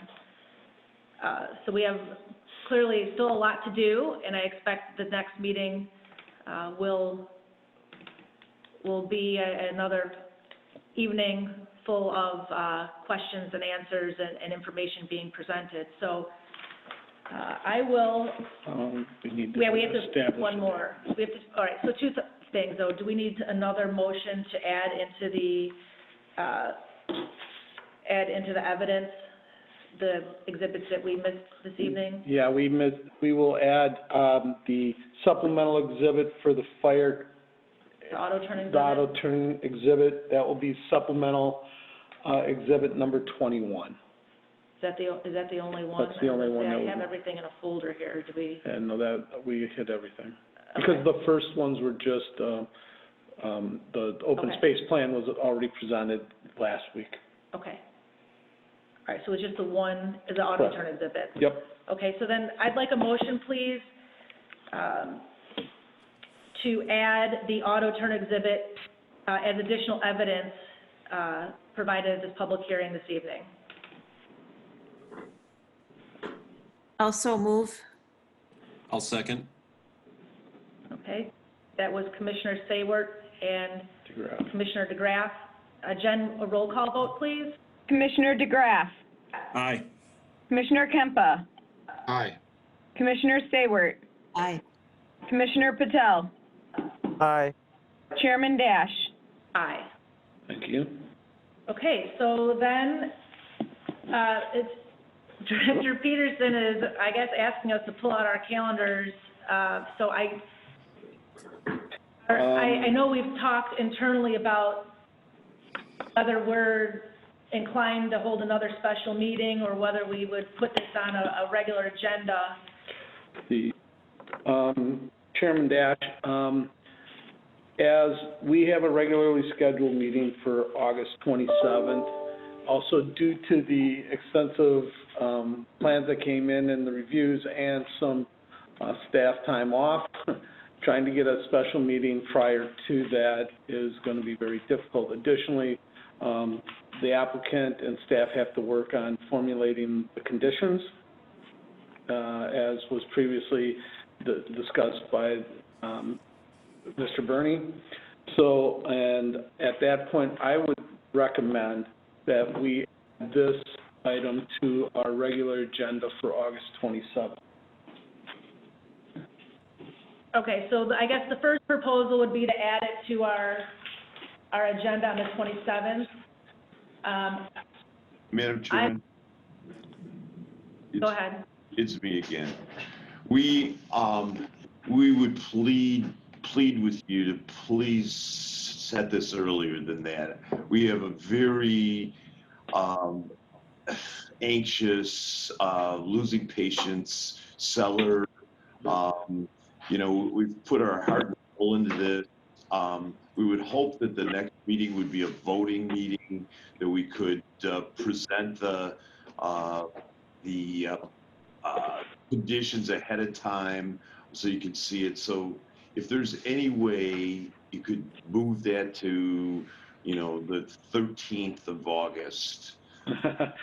Tom, you're talking 2 weeks from today. Yes, to get the reviews and everything else done in that time. And because you know the other reason why I don't think 2 weeks is enough is, as you know, there's a ton of information, and you know the commissioners were all volunteers, and I have personally allocated a ton of time to reviewing all these documents, and I even felt like tonight, coming into the meeting, I could have even used more time to review, you know, documents I've gotten in the last 24 hours. You telling us you have a day job? Yeah, I believe, I won't speak for the other commissioners, but, you know, I like to be, yeah, I mean, I like to be prepared for these meetings, and again, getting information, you know, I don't want to get the staff report the day of or the day before, you know, the meeting. And so I guess, Director Pearson, are you out on vacation or? Well, I've got some time next week and some time the week of the 10th. The earliest I can see us doing this would be the week of the 20th. That's fine. And I have to be honest, I'm inclined to, I don't know if this is a bit popular, but I'm inclined to have another special meeting because I just feel like there's a lot of content here. And if we end up on an agenda with 2 or 3 other items, even if they're applications that normally don't take a ton of time, I mean, if you have 2 or 3 of those, I mean, that still could burn up 45 minutes, or, you know, so I feel like this case requires substantial amount of time. So are we? Are you 20th. open to the 20th? Yes. And that would give staff enough time Yes. to review documents and. Yes. Thank you Attorney very much. Starr, yeah. Attorney Starr, are you of the opinion that the August 20th would be suitable to, if you're given ample time to review the documents that were submitted this week? Yes. Okay. All right, so commissioners, could you check calendars while we're on the line here, so we can make sure we have a quorum for a special meeting on Thursday, August 20th at 7 p.m.? I'm good for the 20th. I'm okay. I'm good with the 20th also. Okay, so, I'm okay too, Danielle. Not that we're okay. waiting for anything. Thank you, Neil.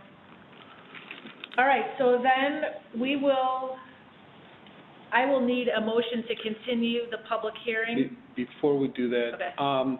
for all of those individuals who are on the Zoom meeting and are paying attention to this, again, no formal notice will be mailed out. All the Zoom meeting contact information will be posted beginning on Monday on the city's website under the meetings and agendas tab listed as a special meeting of the PZBA for August 20th, 7 p.m.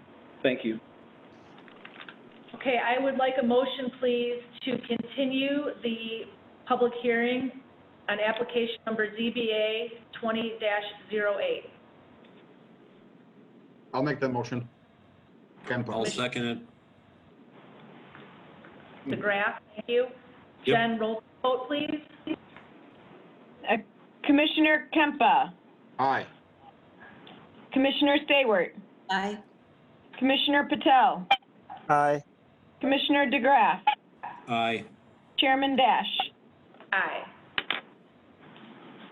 Okay, so then I would like a motion, please, to adjourn our July 30th, 2020 Planning and Zoning Board special meeting. So motion to adjourn our special meeting this evening.